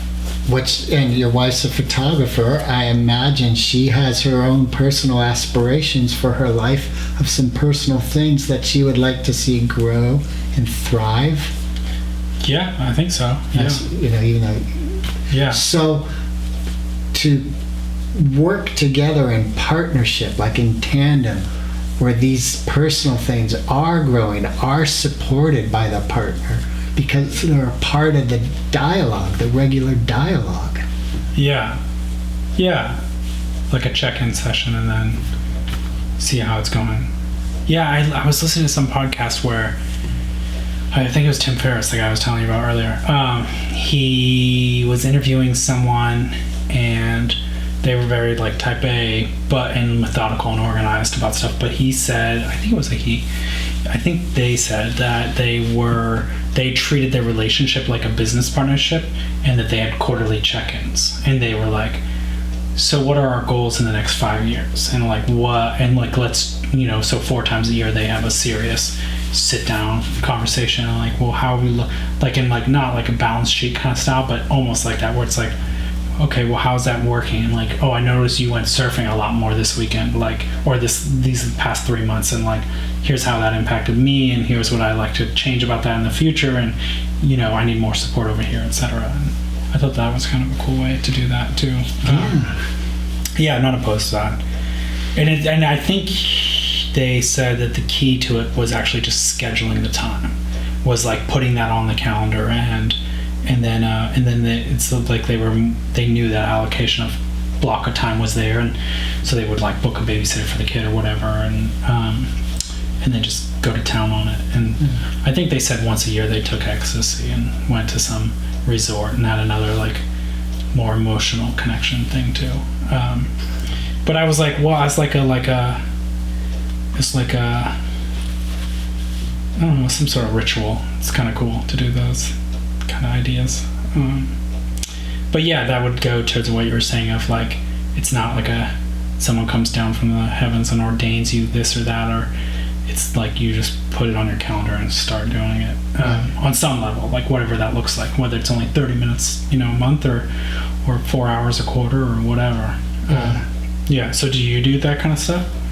Well, I don't have a partner right now. With anyone. But yeah. And I also, to help support that train of thought, I like what David Goggins says about if you're really going to do something, you're going to do it now. As soon as you say, I can do that. And I caught myself this afternoon, like I had a bunch of work and something interrupted me and I had my phone.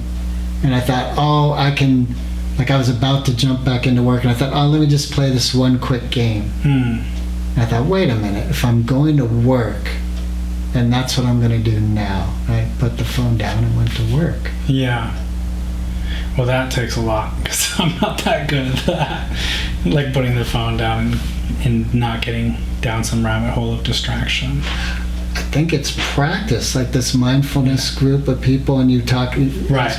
Like, and that's why I think I operated a lot with this dream of the heavens coming down and ordaining me, right? Magically transformed. Yeah. And whether it's like if I meet the right love partner, my life is magically going to transform. I'm going to start being the person I want to be. Right. Yeah, totally. Instead, it's built from underneath. It's a foundation. It's a continual process of energy put into that. Right. Yeah, so how often do you go to the mindfulness thing? Every other week. Every other week. And what do you guys do? There's what I'd say are connection games. Like, for instance, there's the hot seat, it's called, and someone's in the hot seat, and everyone directs their attention to that person. Oh, yeah, fishbowl. So even like, what is it called? Fishbowl sometimes. Is that what it's called? Sometimes, depending on, let me keep describing it and let's see. Well, and so, like even if there's a person asking, so we all ask questions. Yeah. The key is to make it about the person. It's coming from a place of curiosity.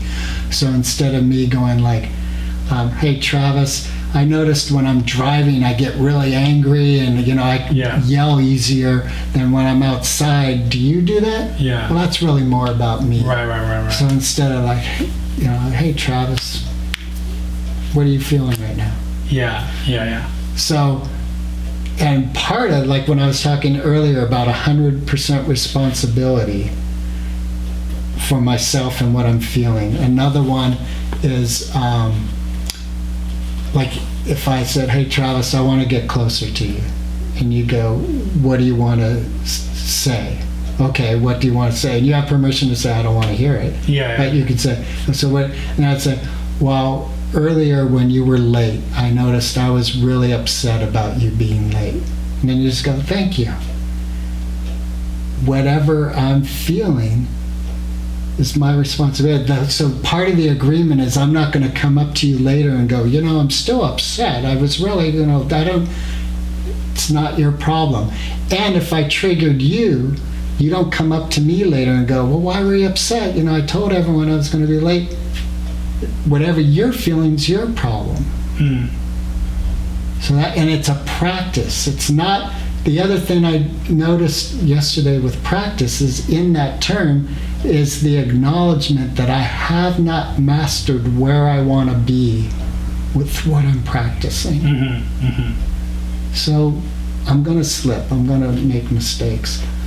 I just recently saw David Goggins on his social media. You know, he was doing that 24-hour, 100-plus mile run. And he turned, you know, he saw on social media running, he said, David Goggins is back on the log. And I was like, wow, even someone at that level of action falls off the log. Yeah, and Joe Rogan says it all the time, like every day it's a struggle to work out. Do you ever hear those guys, I think, both talk about Stephen Pressfield's War of Art? I don't know. Oh yeah, check out that book. It talks about the resistance. It's kind of the same idea. And I listened to it a long time ago. My brother sent it to me, but the resistance is like the opposite of a muse almost. It's where I'm going to do this, and it's like every day it's like battling the resistance, and what that takes is just pressing forward on whatever level that is, like inching towards something, putting on the calendar, taking responsibility, doing the thing now, that kind of thing. I think was kind of the gist of it. And that to me is a great evolutionary scientific question. Why is it seems like our innate nature is decay and death. You know, like it's easier to sit in bed, eat chocolate, and watch TV than to get the fuck out of bed and go do something. Something hard, yeah. Yeah, I wonder if we're like... But what we dream about is the results of getting the fuck out of bed and doing something hard. We don't dream like, oh man, I wish I was just a lazy fuck in bed eating chocolate and watching TV. That's not our aspiration. Yeah, well, people like dream about like the Corona commercial vibe, which is like, you know, you're on the beach with a beer. But that, I think, represents the hard work has been done. Like, you've earned it. It's not like, oh, I'm going to be here for the next 60 years in this beach chair on fucking Cancun, right? I guess it probably represents like, weekends here. Right. Whatever. I'm living the good life. Right. So our aspirations are for the results of hard work. Yeah. And I wonder if like there was something about energy conservation due to like, you know, like, I don't know. Yeah, maybe like you had to use your energy in spurts. You know, like in like to chase a saber-toothed tiger. And then you spend the next 2 weeks chilling. Like you ate that meat, you feel like you've done your kill, you know, and then it's acorn harvest or whatever. But now it's been, if that's hardwired in us, and then it's been so, I'm just like winging this, but it's been so manipulated by like, we obviously don't have to harvest acorns, and we obviously don't have to hunt saber-toothed tigers.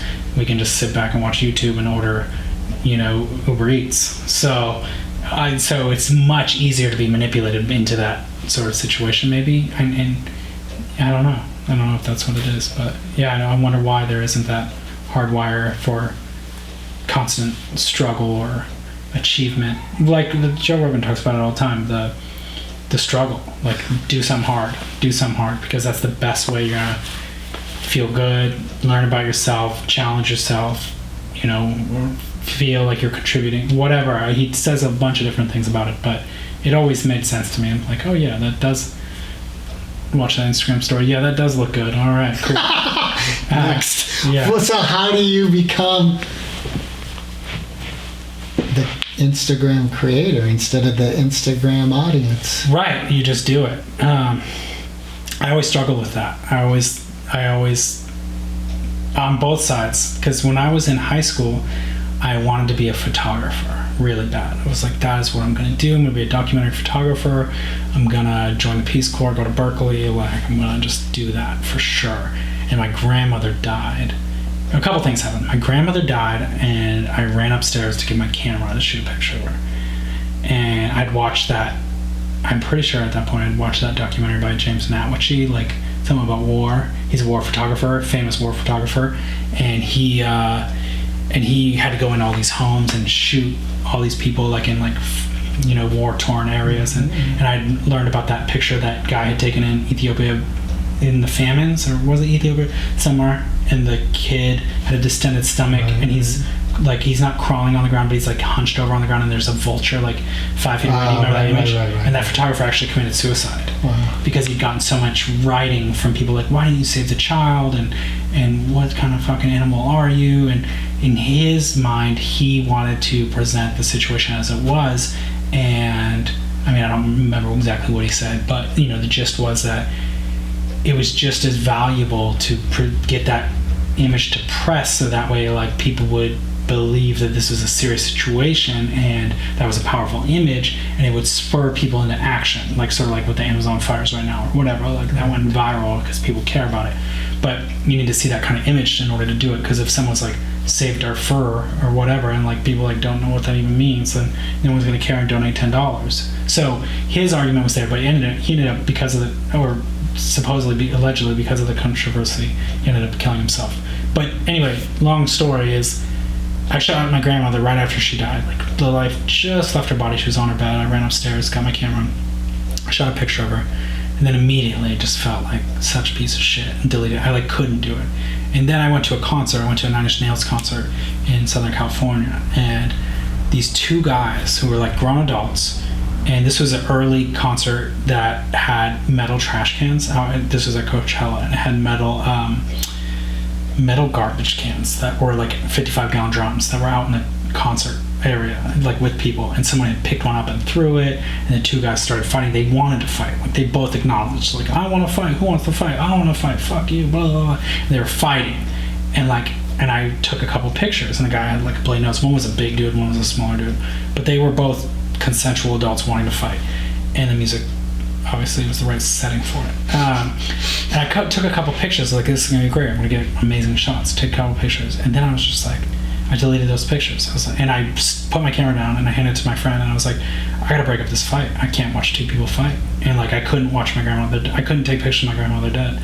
I was like, and once that happened, and then a bunch of other things happened with like kind of early social media and stuff, and like I just would notice events, and everyone would just be shooting like two people doing some action at a party. It's like, two people making out or whatever, and everyone's like, oh, crazy, let's shoot it, let's take pictures of it. I was like, oh, I don't want to be like another person capturing like two people living life, or three people living life, or one person, whatever it was, or person losing life. I don't want to capture action. I want to be a part of the action. Like, and that doesn't mean like, oh, I want to be a movie star, but it meant like I wanted to be the person going out and making a change. And I felt like there was too many people documenting all the time, so I stopped wanting to be a photographer, even though I still work in that field now, but ever since then.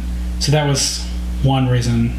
Or you were saying, how do you get to be the Instagram or content creator versus the person consuming the content? I've always felt like a creator. However, I didn't feel like that was the right path for me with photography because of those situations. In terms of documentary stuff, I just felt like I didn't have what it takes to shoot like gnarly dead people or war scenes, and I can't stand by idly. Like, and I'm not saying against the guy who shot the kid with the vulture, but like with the two guys fighting or whatever, I just like, I can't. I gotta break it up. I can't watch two people fight, even if they want to be fighting. But when people in the crowd start kicking, I'm like, this is it. I'm done. You're done. Stop fighting. What are you gonna say? So that's a perfect example where you said already they were two consenting adults. Yeah. You also had the choice of whatever that was going through you wasn't their problem, because they were doing what they both wanted to do, right, and agreed to it. So for you to process that on your own, it wasn't their responsibility. What do you mean? I mean, them stopping what they're doing so that you feel better. Yeah, but there were other things. So this is the part, and I kind of said it, but I didn't really say it. Basically, partially I think because of the situation, the music, and in the environment, like quote unquote mob mentality and stuff.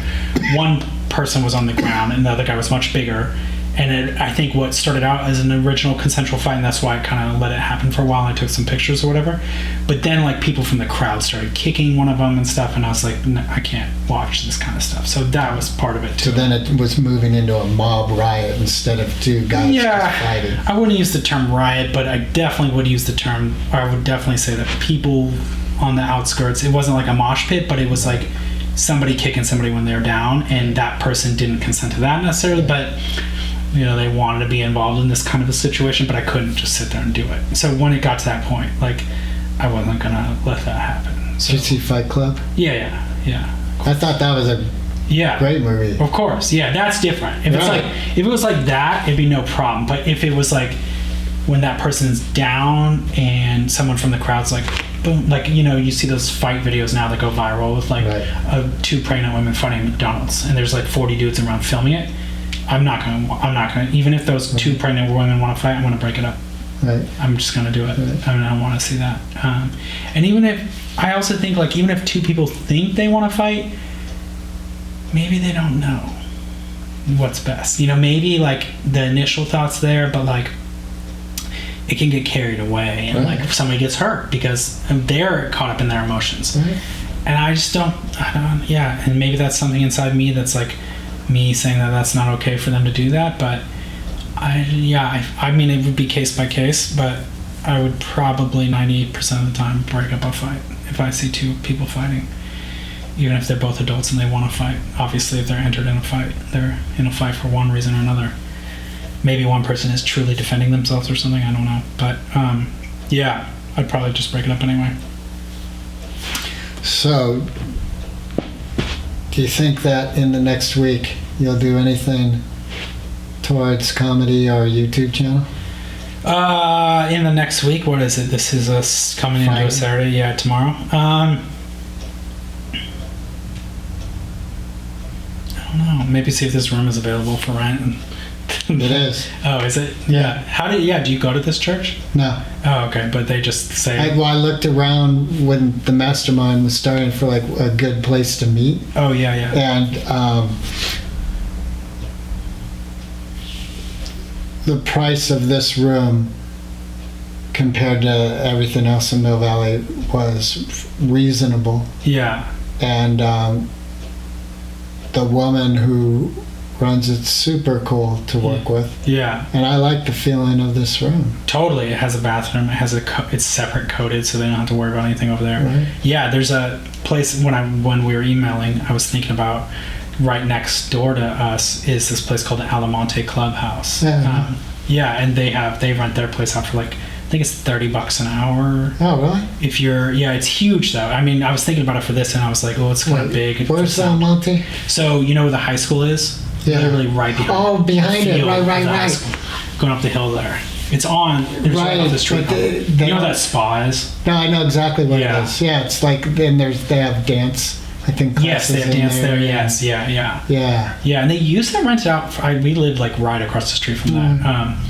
They used to rent it out a lot more, I think, for parties and stuff. I almost never see anyone in there for parties, and I think the management changed or whatever. But very underutilized. But I thought about it for this when you were saying. So anyway, will I rent that out or this or something? I don't know. But will I do anything for comedy or for YouTube? I don't know either. Yeah. Which could be just bringing it up with your partner and talking about it real, like for instance, if you were going to quit your job, and get a different job, which I'm thinking about too. Well, so is that a conversation you've had with your partner? No. Yeah. I mean, peripherally. I don't ever like. You guys gotta start diving into it, man. I mean, honestly, we're just trying to like keep the other plate spinning, and you know, like my career or whatever. I talk to her about it like peripherally, like, oh, I like saw this job and I might apply for it or whatever, but I also haven't really been that serious about potentially doing that. So I haven't had that conversation, partially because of that, and partially because it was just, I don't know, just haven't. But this is what I mean. Yeah. Instead of waiting until it's a final decision in yourself and then the conversation starts happening, what if the conversation is a part of your process? Right. And not the conversation, conversations. What if communication is part of your process of decision making, life changes, taking on new challenges? I guess I've just always done it up here. Right. Yeah. What's wrong with doing it that way? Because now you're in a partnership. Yeah. Now, like, let's say you and I were working and we're co-owners of a business. And everything I did was kind of a surprise to you. Because I never was talking about, like, you know what I'm looking at, and I'm kind of seeing this, and I'm wondering if this is right, and blah, blah, blah. Instead, you walk in one morning and it's done. Yeah, like you no longer sell Hostess cakes, and those are my favorite. Right. Yeah. Right. Or, but we're in business together. Right. So, like, suddenly we're not selling Hostess cakes anymore. We're selling meat cleavers. Right. Like, how the fuck did that happen? Yeah. Well, a few months ago, I started noticing that, Yeah. You're like, well, why didn't you tell me? Yeah. Because it was all up here. Yeah. So, part of partnership is communication of process. Yeah. But what if... But it would be what I agree with your analogy, and I agree with what you're saying, but I'm just going to play devil's advocate. But what if me and you are in business together, and it's not that you took the Hostess cakes out of the cabinet, which are our best sellers, but it's that you on your own time went and got another partner for a different business that wasn't a direct competitor or had nothing to do with us, but that was just that, like, you know what I mean? In the case of what I'm talking about, that's called cheating. No, I mean more like my career. So, like, I go get another baby mama. No, I'm talking more like job. Like, for me, my job. Yeah, I think it should be a conversation with you because it's impacting our business. If I'm going and getting another partner and starting another business, right, I'm taking my energy that could have been fully devoted to our business. It's impacting you. Yeah, but if it's still like another like 9 to 5 job or whatever, like, and like just like the title of the job change. Okay, so now we're in business together. Yeah. And Greg's now coming to work 3 days a week instead of 5. No, because it would be the same. I still go to work Monday to Friday, 9 to 5. Am I as rested as I was? Yeah, it's the same job. It's the same time gone Monday to Friday. I'm just saying, like, from a devil's advocate. Right, but that's what I'm saying. The devil's advocate is a kind of BS in this instance, because everything is impacting. If I'm working 10 hours at our business and go working another 10 hours at another business, it means I'm sleeping 4 hours. I'm not coming in the same way that I was when I worked 10 hours with you. Yeah. Went home and rest. So let's drop the analogy. Let's just say I'm working a job now. I'm a producer, work for film, photo, commercial, etc. But what if I, instead of producing for the client I produce for now, what if I produce for someone else? But it's the same time, it's the same job, it's the same whatever. Right. I haven't had that big conversation necessarily with my partner about that. It's going to change. Yes, it will change, for sure. But I think it would be wiser and stronger if you talked with your like. Here, let me say this. For me personally, I want to be in partnership with people who the process I'm a part of. I don't want to be in partnership with silos. Why am I even calling that a partnership? But in a partnership, you're talking about a romantic partnership in this case. I'm talking about all partnerships. So you don't think that anyone can have any, like your term, silos? You don't think that's healthy? Another example is this film that I'm currently involved with. The director and writer and producer, really, I was on location and he came up to me and said, "Hey, I'm thinking about this idea for the opening. What do you think?" Right. I felt enriched. I was stronger in the production for that dialogue of being a part of that process. Totally. But what if that producer had another project coming up in 6 months and had nothing to do with the current project? That's a silo, right? That's what I'm saying. Like, that's a totally separate thing. But we're talking about an intimate partnership, and by intimate, I don't necessarily mean lover. I mean, if you and I have started a business together, we're close. So So what I'm talking about is your relationship with the mother of your child that you're in partnership with. Yeah. Okay? Yeah. You right now are in partnership. Yeah. And you both have a choice to grow the intimacy and nature of that partnership so that it grows and thrives as you both continue through your life, or you both have the choice to make choices that uphold a silo mentality. And a silo mentality will beget a silo lifestyle. You plant corn, you'll reap corn. You plant partnership, you'll reap partnership. Totally agree. If I am taking away from our business relationship to put energy into another relationship, and I'm not talking with you about it, I've probably already left this business. Right. Yeah, I think the business analogy is weird.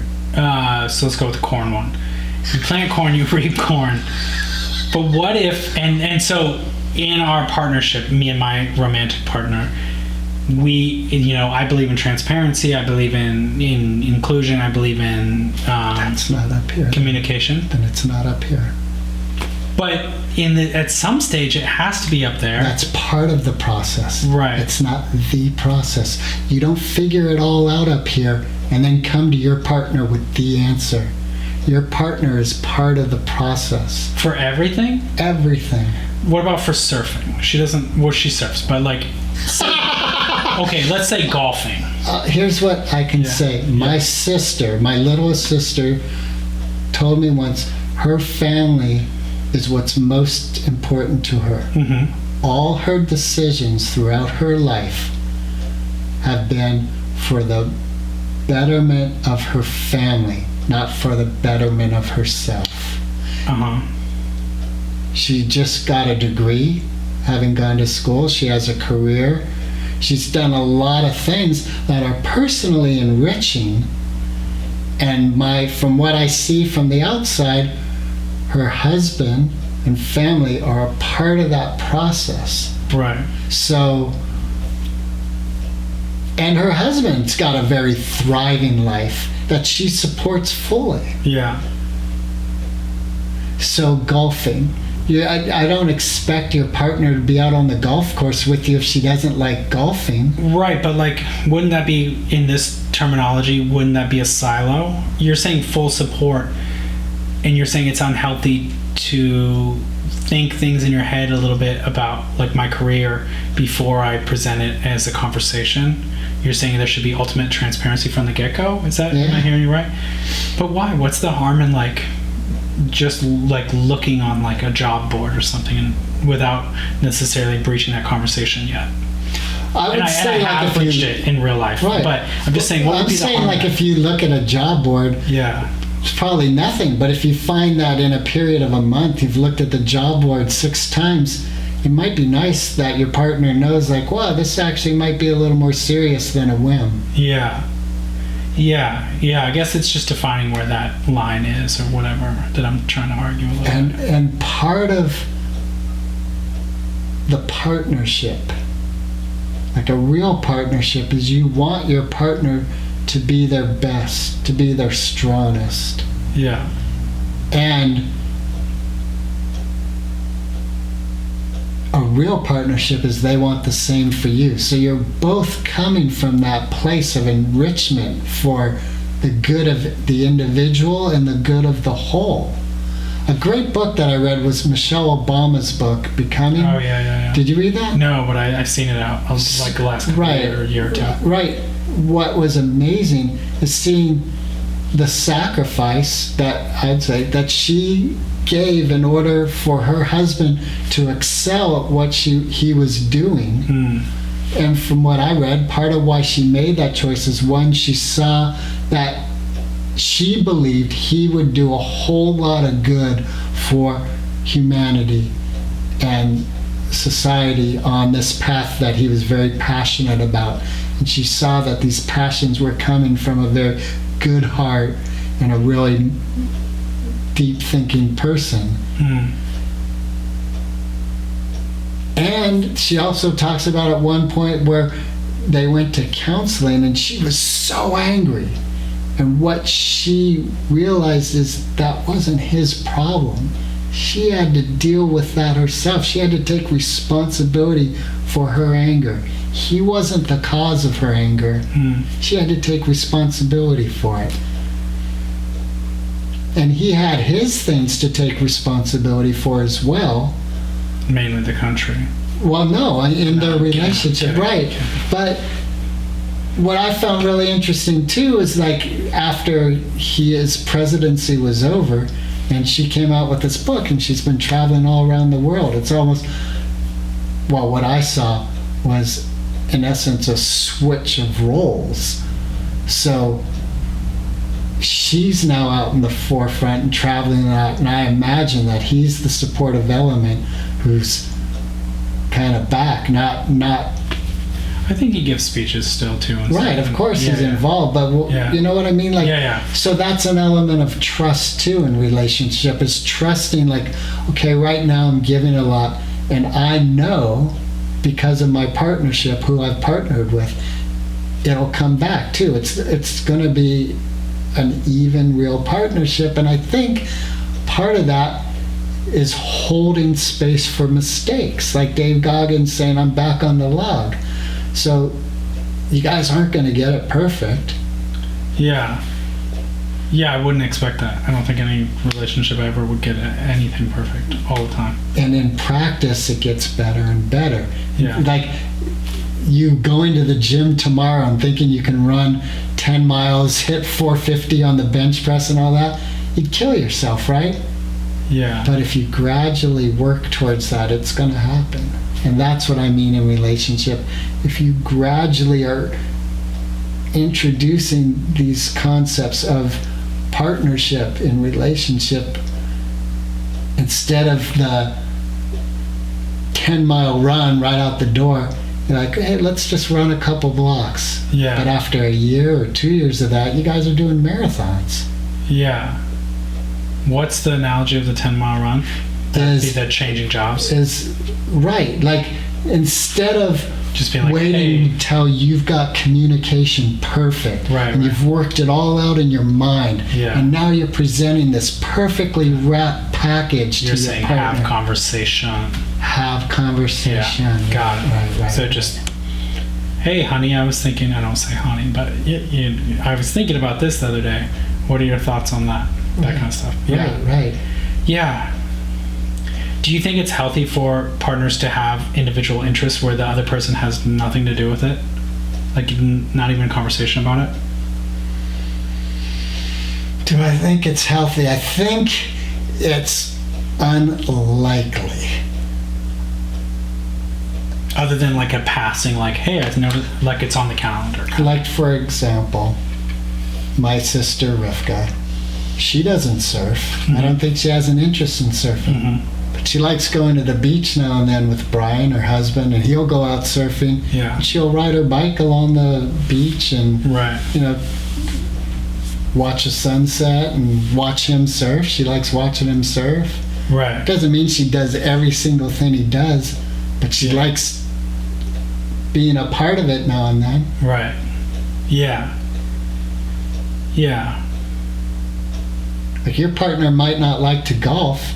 Yeah. But she might like going to the driving range with you now and then and just kind of getting a feeling of what that's about. Yeah. Yeah, I don't even golf, but I just threw it as an analogy. She might like shooting heroin with you now and then. Yeah. That's probably true.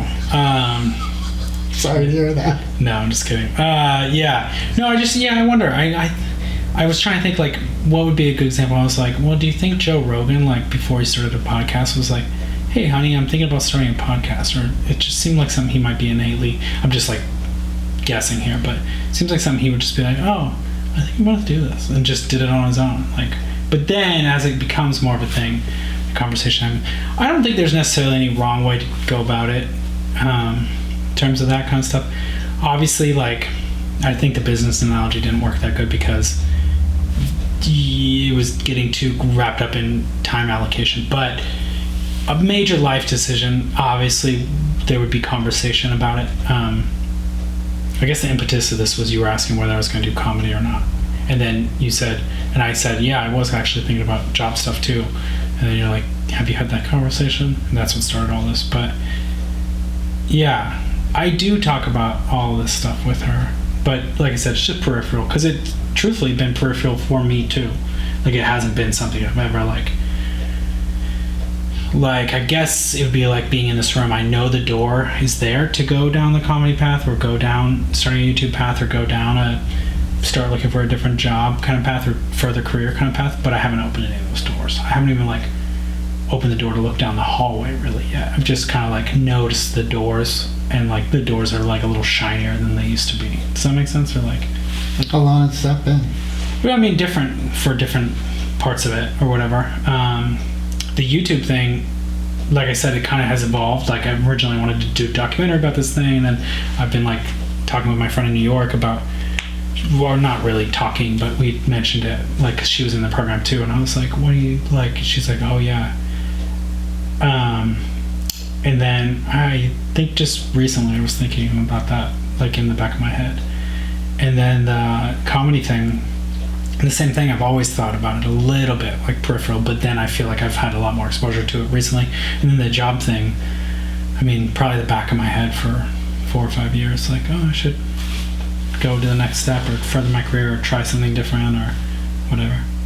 But nothing like substantial as ever. Like, I don't even have a resume really built, like, you know what I mean? It's just been in the back of my head for that long. But I think I've gotten complacent. I think that, you know, I was thinking about this too. You were kind of asking, or at one point during this conversation, you said something about, like, you know, the inclination for humanity sometimes is like basically complacency, lazy, consume, whatever, instead of active, do, be. And I was thinking, like, I think I moved a lot as a kid. I think my mom moved around a lot, and we moved a lot, and I kind of craved stability. And like, so now, like, as in my adult life, like, I've been in San Francisco my entire adult life, and then I lived in Mill Valley the last 10 years, had the same job more or less for the last 11 years. I'm 36 now, so I mean, same job actually, really, same career path or whatever for my entire one. I've never like bopped around or anything. You know, so I kind of think I craved more stability, and I'm like, and then, you know, I think I've challenged myself a little bit, but yeah, I probably haven't really like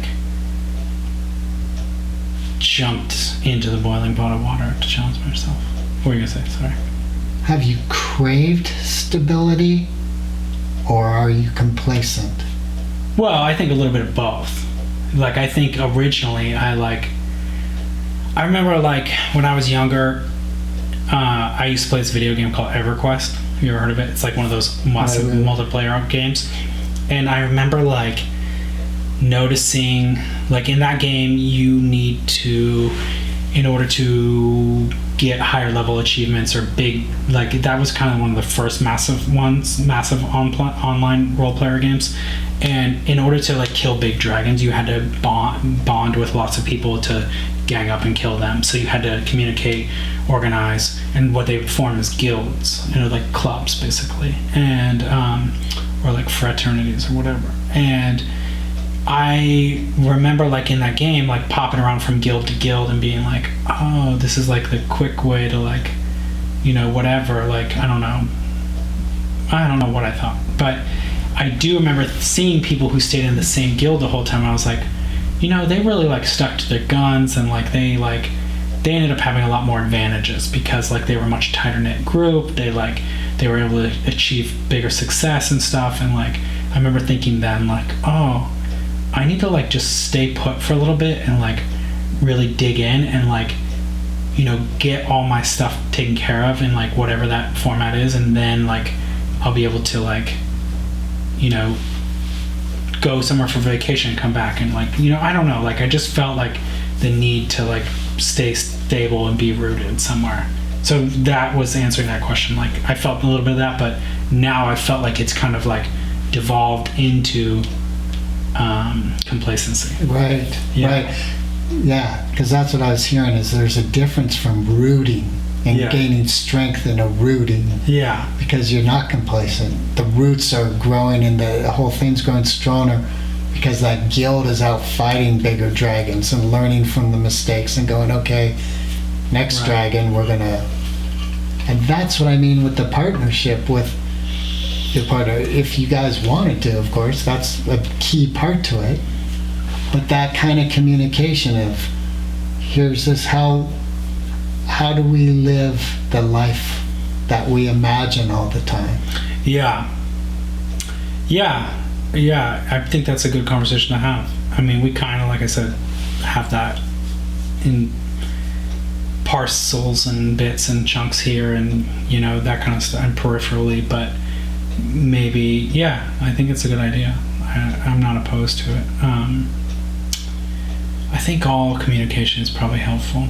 Like what you know, as long as it's two willing participants. Yeah. If it's being talked at or talked into, maybe it's not. But it's hard. Yeah, we were seeing therapists for a while, and she was so good, and I really liked her. I felt like it helped. I mean, I believe in therapy, and I'm all for it on any level for any person or couple or any conflict or anything. Because it just helps to have somebody to talk to, and like I feel like when you were describing when you said, I was kind of asking you what you got out of your mind hunter guys. What are they called?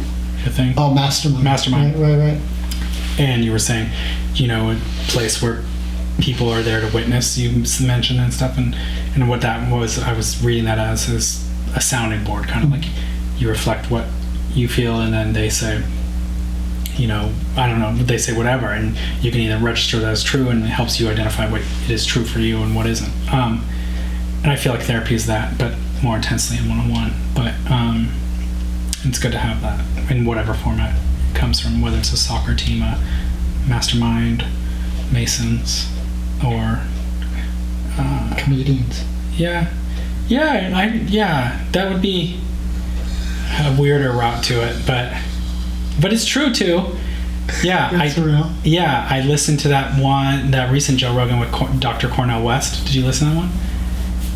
Is that the one that just went live? Maybe. No, it was like a couple weeks, maybe a month or two ago. I think he's professor at Harvard. I forgot what. Oh wait, I did see that one. His deal is. I forget what his deal is. Short-term memory. He does something. It seems. It's definitely academic and definitely intellectual. I forgot. I did see that one. Yes, I remember his dialogue. Where I was like, "Wow, that is a very learned man." Yeah, it's a very academic conversation. I remember that. But he was talking about the importance of gestures and like the importance of using comedy to push social awareness and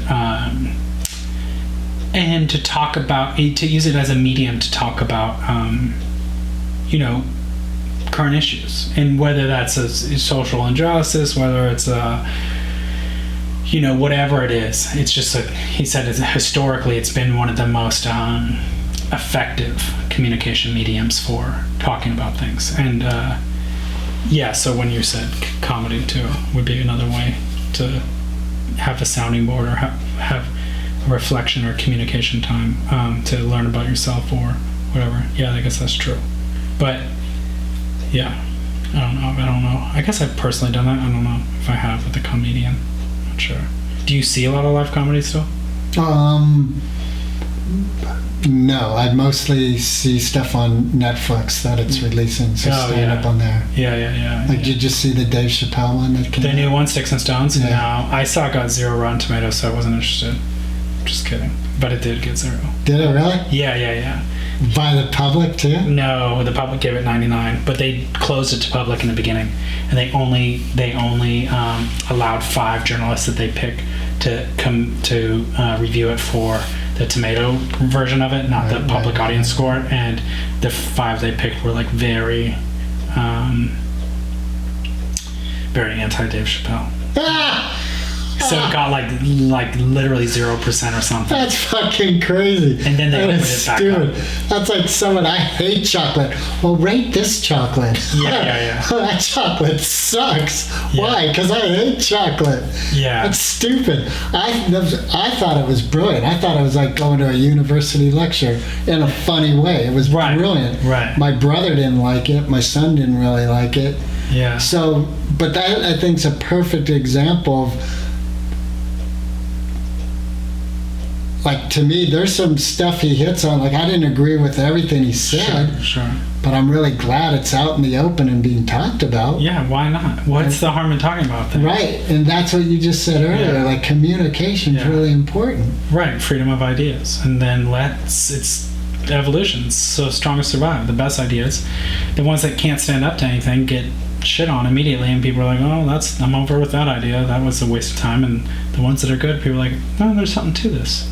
You know, like you were saying with the men's groups, like originally, like there's some sort of primal, foundational like thing about human improvement or human element that rang true for you. It sounded like you said when I was asking you how you got in the Masons. Right. Right. Like and I also hope that I live where if you're challenging one of my ideas, it's either strengthened by the challenge and therefore better off for it, or it was a shitty idea and the quicker I get rid of it, the better off I am. Yeah. Sometimes it's hard to tell those two apart. Right. But yes, I'm good at challenging all ideas. But yeah. How are you at receiving challenge? I think good. I don't know. I suppose it depends on what the challenge is. I don't know. I probably could always be a little better at being receptive to alternative opinion. And by the alternative, I mean anyone's other than mine. But yeah, I try to be. But yeah. How are you, like you being away from home right now? What do you mean? Like you're doing this podcast on Friday night. Yeah.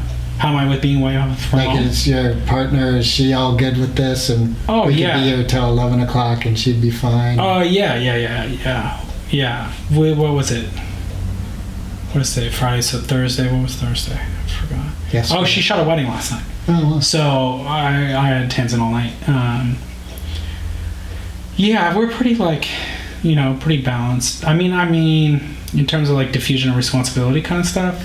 Or even your own partnership together. Because if you guys are just like tag teaming, taking care ships of... in the night kind of thing. Right. Then, again, you plant corn, you reap corn. Yeah. I'm allergic to corn, actually. Yeah. How are we as a partnership? You mean always room for improvement? I feel like... Yeah, I feel like we could be better. But that's mainly on me. But in terms of like dealing with Tanza and stuff, I feel like we're pretty balanced and pretty good. I'm not sure she would say the same thing. I'm guessing she would, but I don't know. I don't feel like there's any large disparities in terms of that. But yeah, in terms of just this Friday night specifically, I feel like she's fine. She was like, oh, what are you doing? Are you just listening to a podcast? He wants you on the podcast? What does he want to talk to you about? He's like, are you guys going to watch it? Like, she didn't really understand why. I was like, I don't honestly know what the podcast is about in any way, shape, or form. I knew it was called, actually, I thought it was called Live with Greg. Right. But when you introduced it as Live with Greg, that was news to me too. I meant to watch one and look at one, and time went by and I didn't do it. Is there any sort of formulation to what you're doing with this, other than just having conversations in the community? Is that kind of the idea? That's it. Yeah. Hanging out. Yeah, that's cool. Is it kind of Mill Valley centric? No. Okay, because when I asked the library if we could use that room just randomly when I was there the other night, she was like, "Well, we'd be open to opening it up to somebody if they were doing something like Mill Valley centric." And I was like, "I don't know what that means exactly." Yeah, what the hell does that mean? I think it means like live in Mill Valley. No, I know, but I think it means if it's like in some way arguable that it benefits the community, and they could talk, because she said basically the hesitation as to why they haven't opened that room up, which made a lot of sense to me, was it's a lot of high-end audio equipment and they'd have to train someone, and they don't want to like be responsible for damage if someone operated the equipment incorrectly and it was damaged somehow, like, I don't know, blew the speaker, whatever, I don't know what it means, but that it was too much responsibility to take on, but they'd be willing to train someone if their values aligned with the libraries, and it seemed like it was community based, but it's not open to public, is what she said. Basically, they used to, before they did the remodel, have this fire room. It was called like the fire room or something. It was downstairs, and it was a little meeting room with a fireplace and old stuff, and they would let anyone use that if it wasn't being used, you know. Yeah, it was rad, for free. So it's below where the top fireplace is? It used to be. It doesn't exist anymore. Like the fireplace itself got taken out? Yeah, the whole room, gone. It was like when you go downstairs, that whole open area that's all those books downstairs. Mm-hmm. Like, underneath the children's, underneath. Oh, there. yes, okay, yeah. Yeah, so that whole section, there used to be a fire room side room. Oh, weird. And it was like probably about this big, and it had a round, like a oval table. And wow, probably too many people sleeping in there. No, see, that was before homelessness was such an issue like it is today. Yeah. But it just seems to me that a community like Mill Valley would have a communal place to just meet. Yeah. Come, do this. They already have, the square is a leg up on most towns. Like, having an actual physical square is kind of cool. It is. Just because it is a center place for the town. Cool. And I know, Sonoma has one, which is cool. Petaluma kind of has one. Oh, does it? What's sort of like where the downtown section where the live music is, and that whole kind of the riverfront kind of vibe thing. Right. Yeah. It's like there's a fountain right next to Della Fitteria there. I don't know the name, but that's that bakery right there. Yeah. There is kind of that, but the square feels a little different. I feel like, because it's truly just for sitting, kind of and those guys always play chess. I've always wanted to play chess with those guys there. The square's a leg up. I would say the library's amazing, and definitely super used. Most libraries are not that used anymore. Right. And this library is pretty busy. Well, and the free stuff, like you talked about, the Naked Lunch. Yeah. Naked Truth. Yeah. It's free, and they're serving wine, and damn. Yeah, I took a bread making class. I took a mushroom foraging class. I took those writing classes I was talking about. I go to those things all the time. The Naked Truth. I went to a history thing. I went to a Grateful Dead thing. Yeah, I do a lot of the events they do because it's so cool. Yeah. And I'll go to the library on a night where I want to get some extra work done or whatever, and I'll go there and work just because we have a small place, and it's just easier sometimes to go there and do the work. I love that library. It's amazing. Yeah, it is. Yeah, there is a couple rooms downstairs. I've gone into them for classes and stuff. I don't know what the process is, but yeah. And then the Alamonte Clubhouse, this space. I bet there's probably more. Did you find others in your quest? No, free ones. Oh yeah, free one. Yeah. That's what I mean. Like the Fireside thing used to be free. Do they charge you for this? Yeah. Yeah. Not for tonight. Oh, that's cool. Maybe I should say. Yeah, they're right. Yeah, they're super. But I've been with the mastermind group. It's been 4 years maybe of, so I've been part of that every month for fairly consistently for a long time. And it's 3 of you guys, you said? It is right now. Yeah, at times it's been 5. And how long does it go each session? 2 hours. Okay. And is there a format of any kind?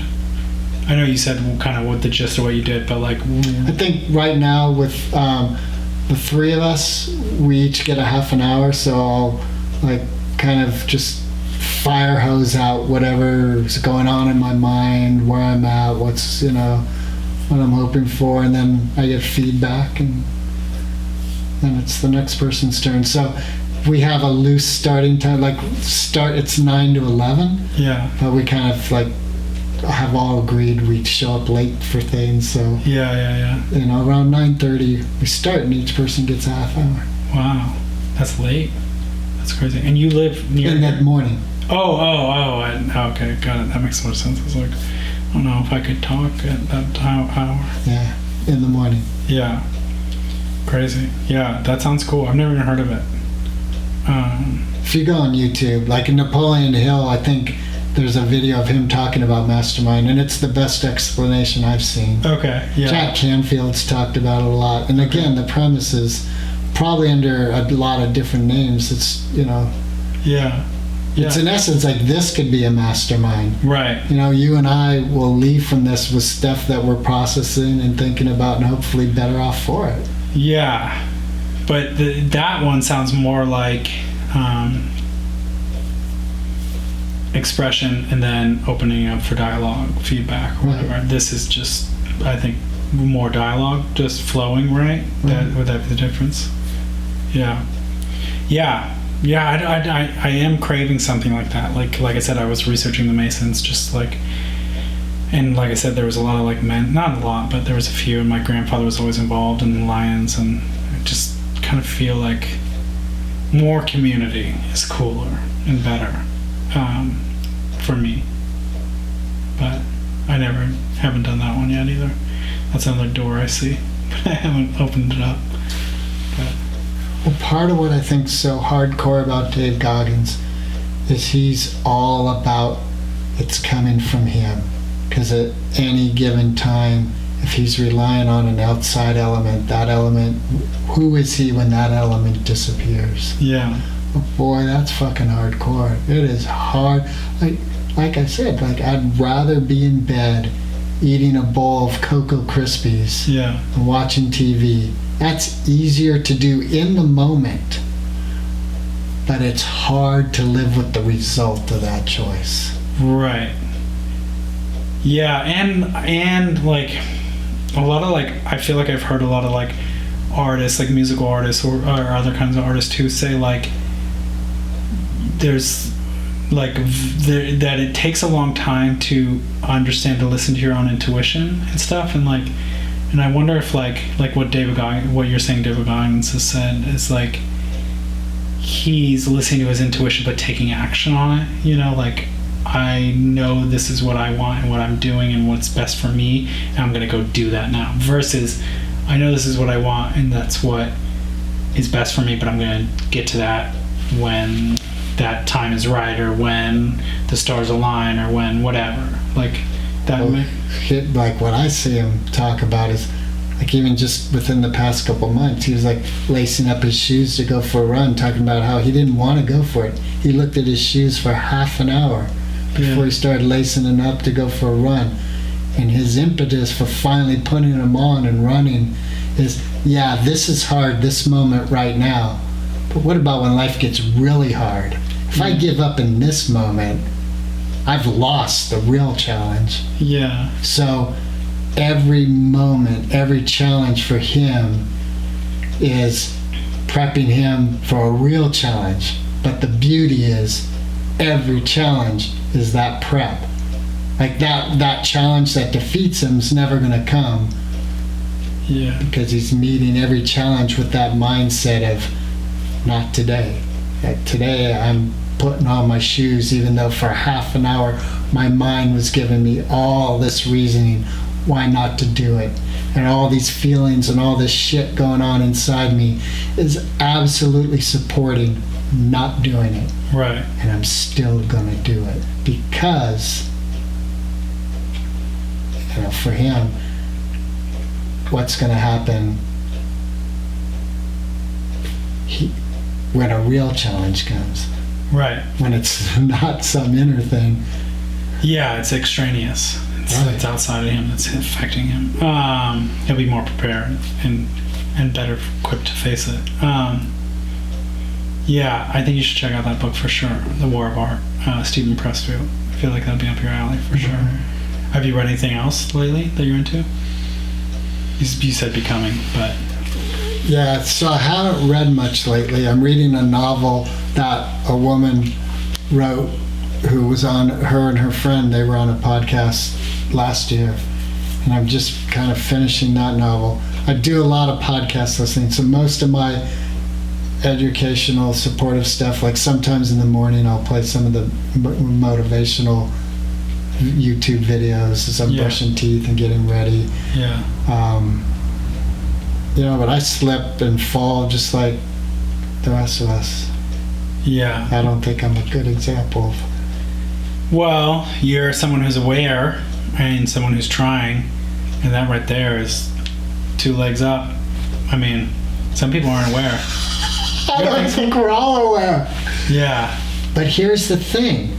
Another story we hear all these people say so easily is the frog in the boiling water. You drop in a frog in the boiling water, they leap out, because it's boom. But you put a frog in water and turn on the heat slowly, and it slowly comes to boiling. Yeah. The frog's just going to sit there, acquiesce, and die. Right. So part of our complacency is death.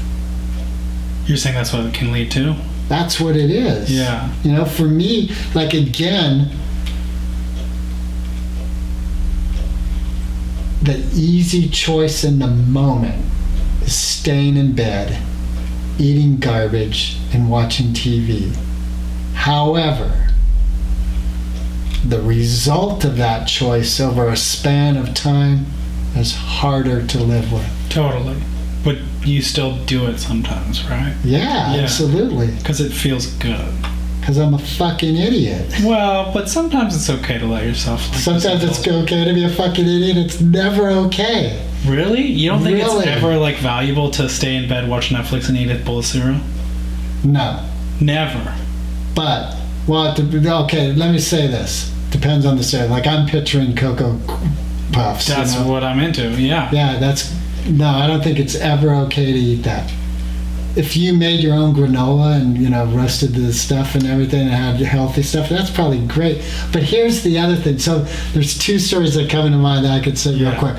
One is, it's no mistake that the Sabbath exists. So part of our growth is rest. That's nature, everything. Yeah. The cycles. So rest is absolutely important to growth. Absolutely. Contemplation, like you talk about the self, contemplation is absolutely an important part to growth. What about indulgence, though? So, no, I don't think indulgence is ever valuable. Really? But to me, it could be semantics. To me, indulgence is shooting heroin. Indulgence is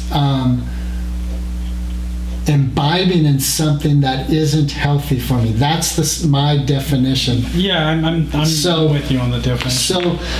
But here's a story that a friend told me that, okay, I'm telling you a story, but it's a true story. I don't have personal experience with the story, but the friend I heard it from, it's his personal story. I trust him implicitly. Here's the story. So he was a contractor, and he was working with a guy in his 70s that was mudding. Are you familiar with contracting? Mm-hmm. Okay. Yeah. And the guy was telling him that when he turned about 65, he was miserable. He lived in Grass Valley up in Nevada. Mm-hmm. Okay. Yeah. And miserable, hated life, and he decided, fuck it, why am I doing this? He sold his house, moved down to Anaheim, mm-hmm. and got a little apartment there. He's going to indulge in all his vices. He was just going to kill himself mm-hmm. by drinking and smoking and garbage, right? What happened to this guy? He started getting better and healthier and happier and all this stuff. And after a year, he was in a great space. He was like, well, this is ridiculous. I'm going the wrong direction. And he stopped all that, moved back up to Grass Valley, and started mudding and working and loving it. So that real story, like what you're talking about, indulgence, like this guy was choosing things that were supposed to kill him, right? But he would enjoy in the moment. It was indulgence. He was going full head on into indulgence. And what happened is he turned his life around. So my belief is that our biology is a byproduct of our consciousness, our mental health. I'm not following that part. The biology is a byproduct of our consciousness. So this guy, in indulging, what happened is he became happier. And in that he became healthier. It wasn't that he became healthier first. He was biologically doing the wrong thing. Right. But emotionally, he became happier. And because of that, he became healthier. His biology was a byproduct of his emotional mental state. Why did he become happier? Because he was indulging in all this shit that he had, So isn't that value? Right, it was totally. So I'm telling you this story because as I'm saying to you that I don't, for me, the semantics, indulgence, I don't support indulgence. I wouldn't say to you, Travis, go out and shoot heroin and smoke and drink and fuck anything. But I am saying I do know a story where that worked out perfectly. Yeah. I think of it as like flirting with the edge of it. Like, you're on your motorcycle or I'm on my motorcycle and I just that was like go a little faster. Just test the edge. Not looking for the edge of whoa, okay, now it's a crash, but just indulge a little bit in that machine that's meant to go fast and take corners quickly and you could keep it 45 the whole time and be chilling and it's one kind of ride and there's nothing wrong with it, but once in a while, don't you want to just taste what it feels like to go a little faster and enjoy that wind a little harder? You know what I mean? So how do I find that experience going in 45? the most responsible manner? And part of that is an acknowledgement that I am not an island, that I have children, that I have friends, that I have family. So if my indulgence has the potential for being face first in the side of a cliff, how am I loving my daughter in that moment? Yeah, okay, so maybe the motorcycle in that case doesn't make sense, but it doesn't matter what you bring up because now you're trying to find a scenario that works. What I'm saying is, I'm not saying don't, push your motorcycle and yourself. I'm not saying. What I am saying, it's going back to the community and communication and interaction, that what you're doing is affecting your daughter. Right. Is affecting your mother-in-law. Is affecting your mom. Is affecting your brother. Is affecting me.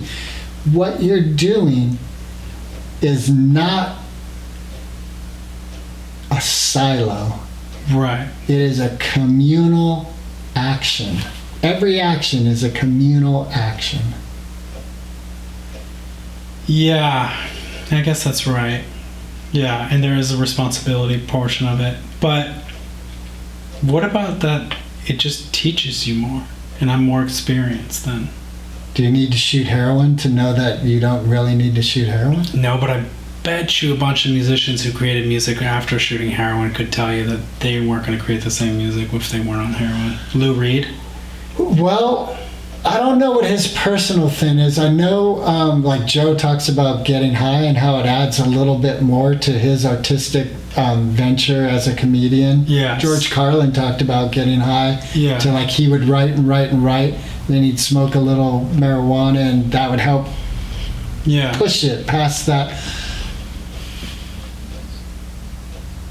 I am saying let's remain conscious of how that's affecting the community as well. Right. If I'm able to, from what I've saw from George Carlin's stand-up, his very last stand-up was a pretty angry piece of work.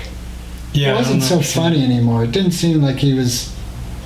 Yeah, I don't know. I don't know which one it was. And I didn't know him personally, so maybe that was his work, and he was hanging out with friends, totally fine. Yeah. And I guess that's what's his name? Mitch Hedberg.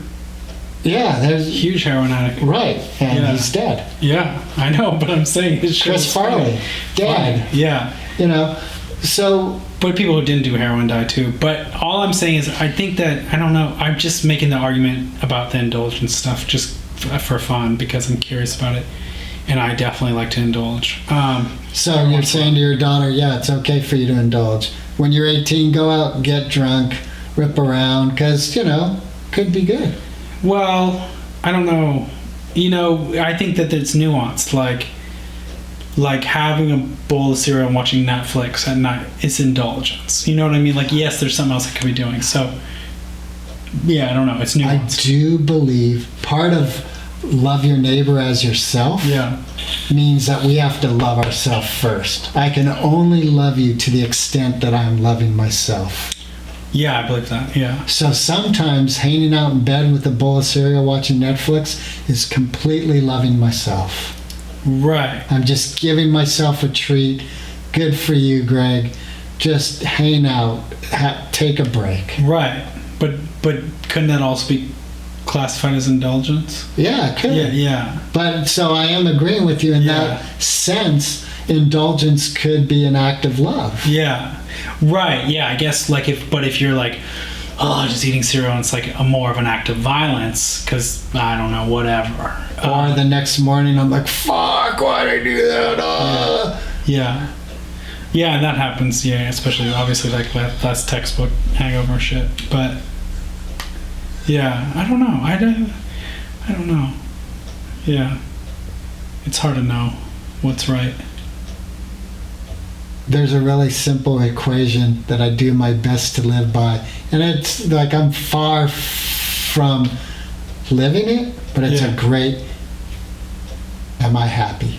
Yeah. If I'm happy, I'm doing the right thing. If I'm not happy, something to be changed, something to be...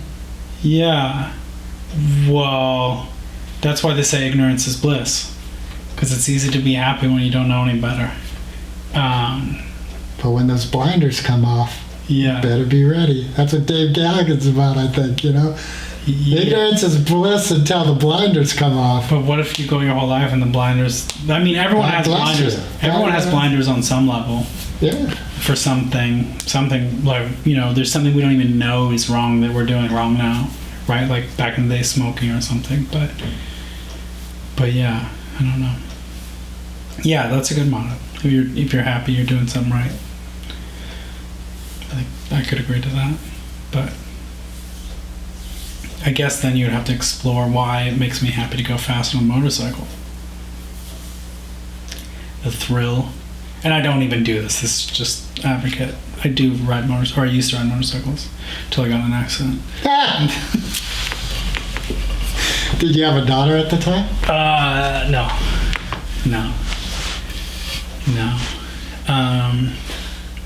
Yeah, I was just going to say, you can live a perfect life and you still get cancer and you're dead the next day.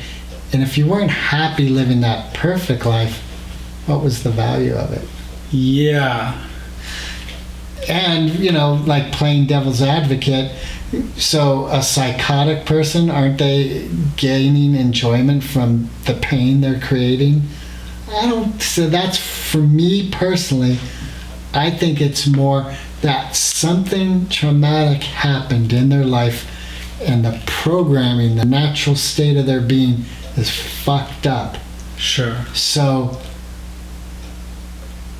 it's not a true happiness. And another description I heard about happiness that I love was this gentleman who talked about real happiness. So if you picture an ocean, so real happiness coming from deep. If you picture an ocean in a storm, on the surface it's chaotic, 100-foot waves, bursting wind, madness. But you go, down deep, and it's calm. That's happiness. So that to me is the happiness level that I seek. Got it. That I want to live from. Yeah. And what causes that for you? Practice. Of? Happiness. Well, how do you practice happiness if you describe it as practice of happiness? So, I know from experience that I'm happier if I've gotten out of bed and gone and worked out. Right, but I know from experience that if I eat sugar cereal every day, I'm not as happy as if I'm eating a healthy breakfast with vegetables and a couple slices of toast. Yeah. That's the value of indulgence, is it teaches like what we said in the beginning with the children is But like to play devil's advocate to Yeah. that, I don't need to shoot heroin to know that I don't want to shoot heroin. right, or cut off a leg is like a classic example. Right, Yeah, right. So we can justify indulgence to the point where it's not serving us. And that's Yeah. the other element. That's where happiness becomes real apparent, truly happy. And the other thing that I think about happiness is it grows, it resonates. So if I think I'm happy, but my kids are miserable, my brother's miserable, like the surrounding entity of my life is misery, and I'm not really happy. I'm fooling myself. And that's where communication comes in great. Because I could think, wow, fucking Travis and we had a great time. That was awesome hanging out with him. Like, Greg, you were a fucking idiot, Like, oh, wait a minute. Like, hopefully I hear you. Instead of going, you're full of shit, Travis. That was awesome. You know what I mean? Like, that's the beauty of interaction and communication. is learning the medium. Learning what's real. Yeah, but do you value sadness and anger and all that? Do I value it? Will I experience it? Yeah. Do I value it? I'm learning not to beat myself up when it is a part of my life. Yeah. I'm learning to be more grateful for it. Kind of like the Rumi saying, invite whoever's at the door in, whether it's sadness or joy or misery or anger. Yeah. Because maybe that guest is coming in to clean house for something bigger, something brighter. Yeah. Or maybe that guest is someone you gotta have a conversation with. Right.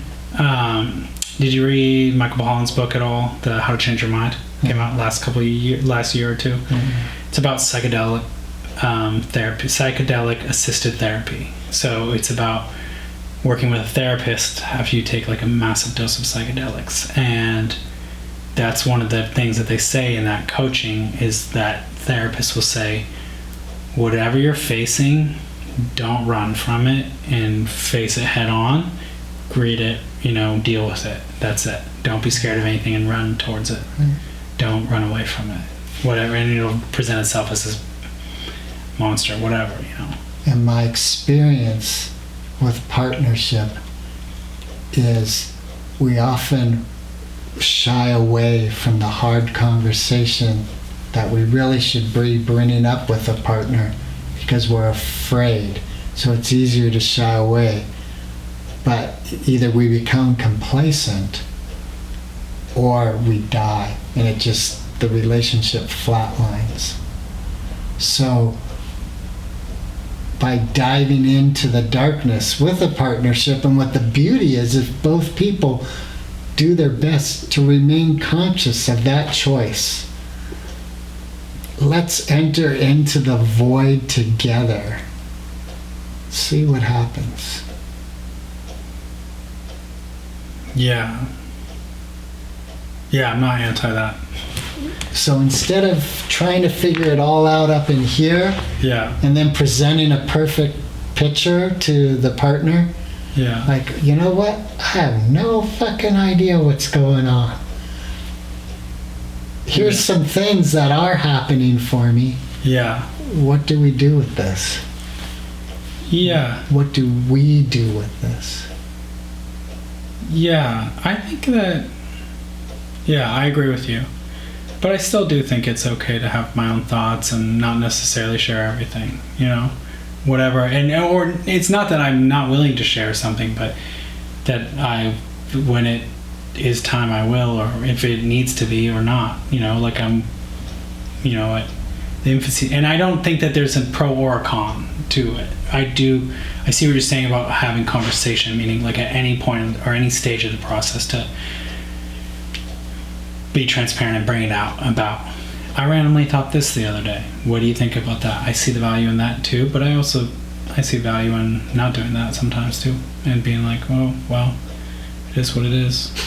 Or it's nothing, you know what I mean? Well, I would just go back to, if I was wondering, I'd go back to that happiness thing. Right, Am I happy in this moment? Then There's no reason to bring that up. Yeah. Are we both happy? Is the family happy? Is the unit happy? Are people happy at work? Right. Yeah, and I think you could replace happiness with anything. Or am I? Yeah. Yeah, I think you could. Yeah, any feeling I think would be interchangeable at any moment with that sort of statement. Like, am I sad? Is that okay? Do I want to express this to the other person? Do I want to bring that? Is it fleeting? Is it something serious? Do I need to talk about it? Is it going to get worse? Do I need to prepare them and me and us and our community and our shared Venn diagram, whatever that is, about this situation? I do believe if someone asks me, it's probably the right time to talk about it, even if everything going on in me is saying no, I don't want to deal with it. What do you mean, like if someone asks? So if someone asks me, like, hey Greg, are you angry about, oh yeah, or how are you feeling sure, right now? yeah. Like, I'm noticing what's going on. Yeah. It's probably the right moment to start talking about it, even if I'm not ready. Oh yeah, because that means it's affecting them if they're noticing it. Yeah, totally. No, I know. I agree with that too. I guess I was just saying more for like the yeah. I'm down for it. Anything else? No, I gotta piss so bad. It's a beautiful for you. It's a beautiful, not me. It's a beautiful. It's a beautiful.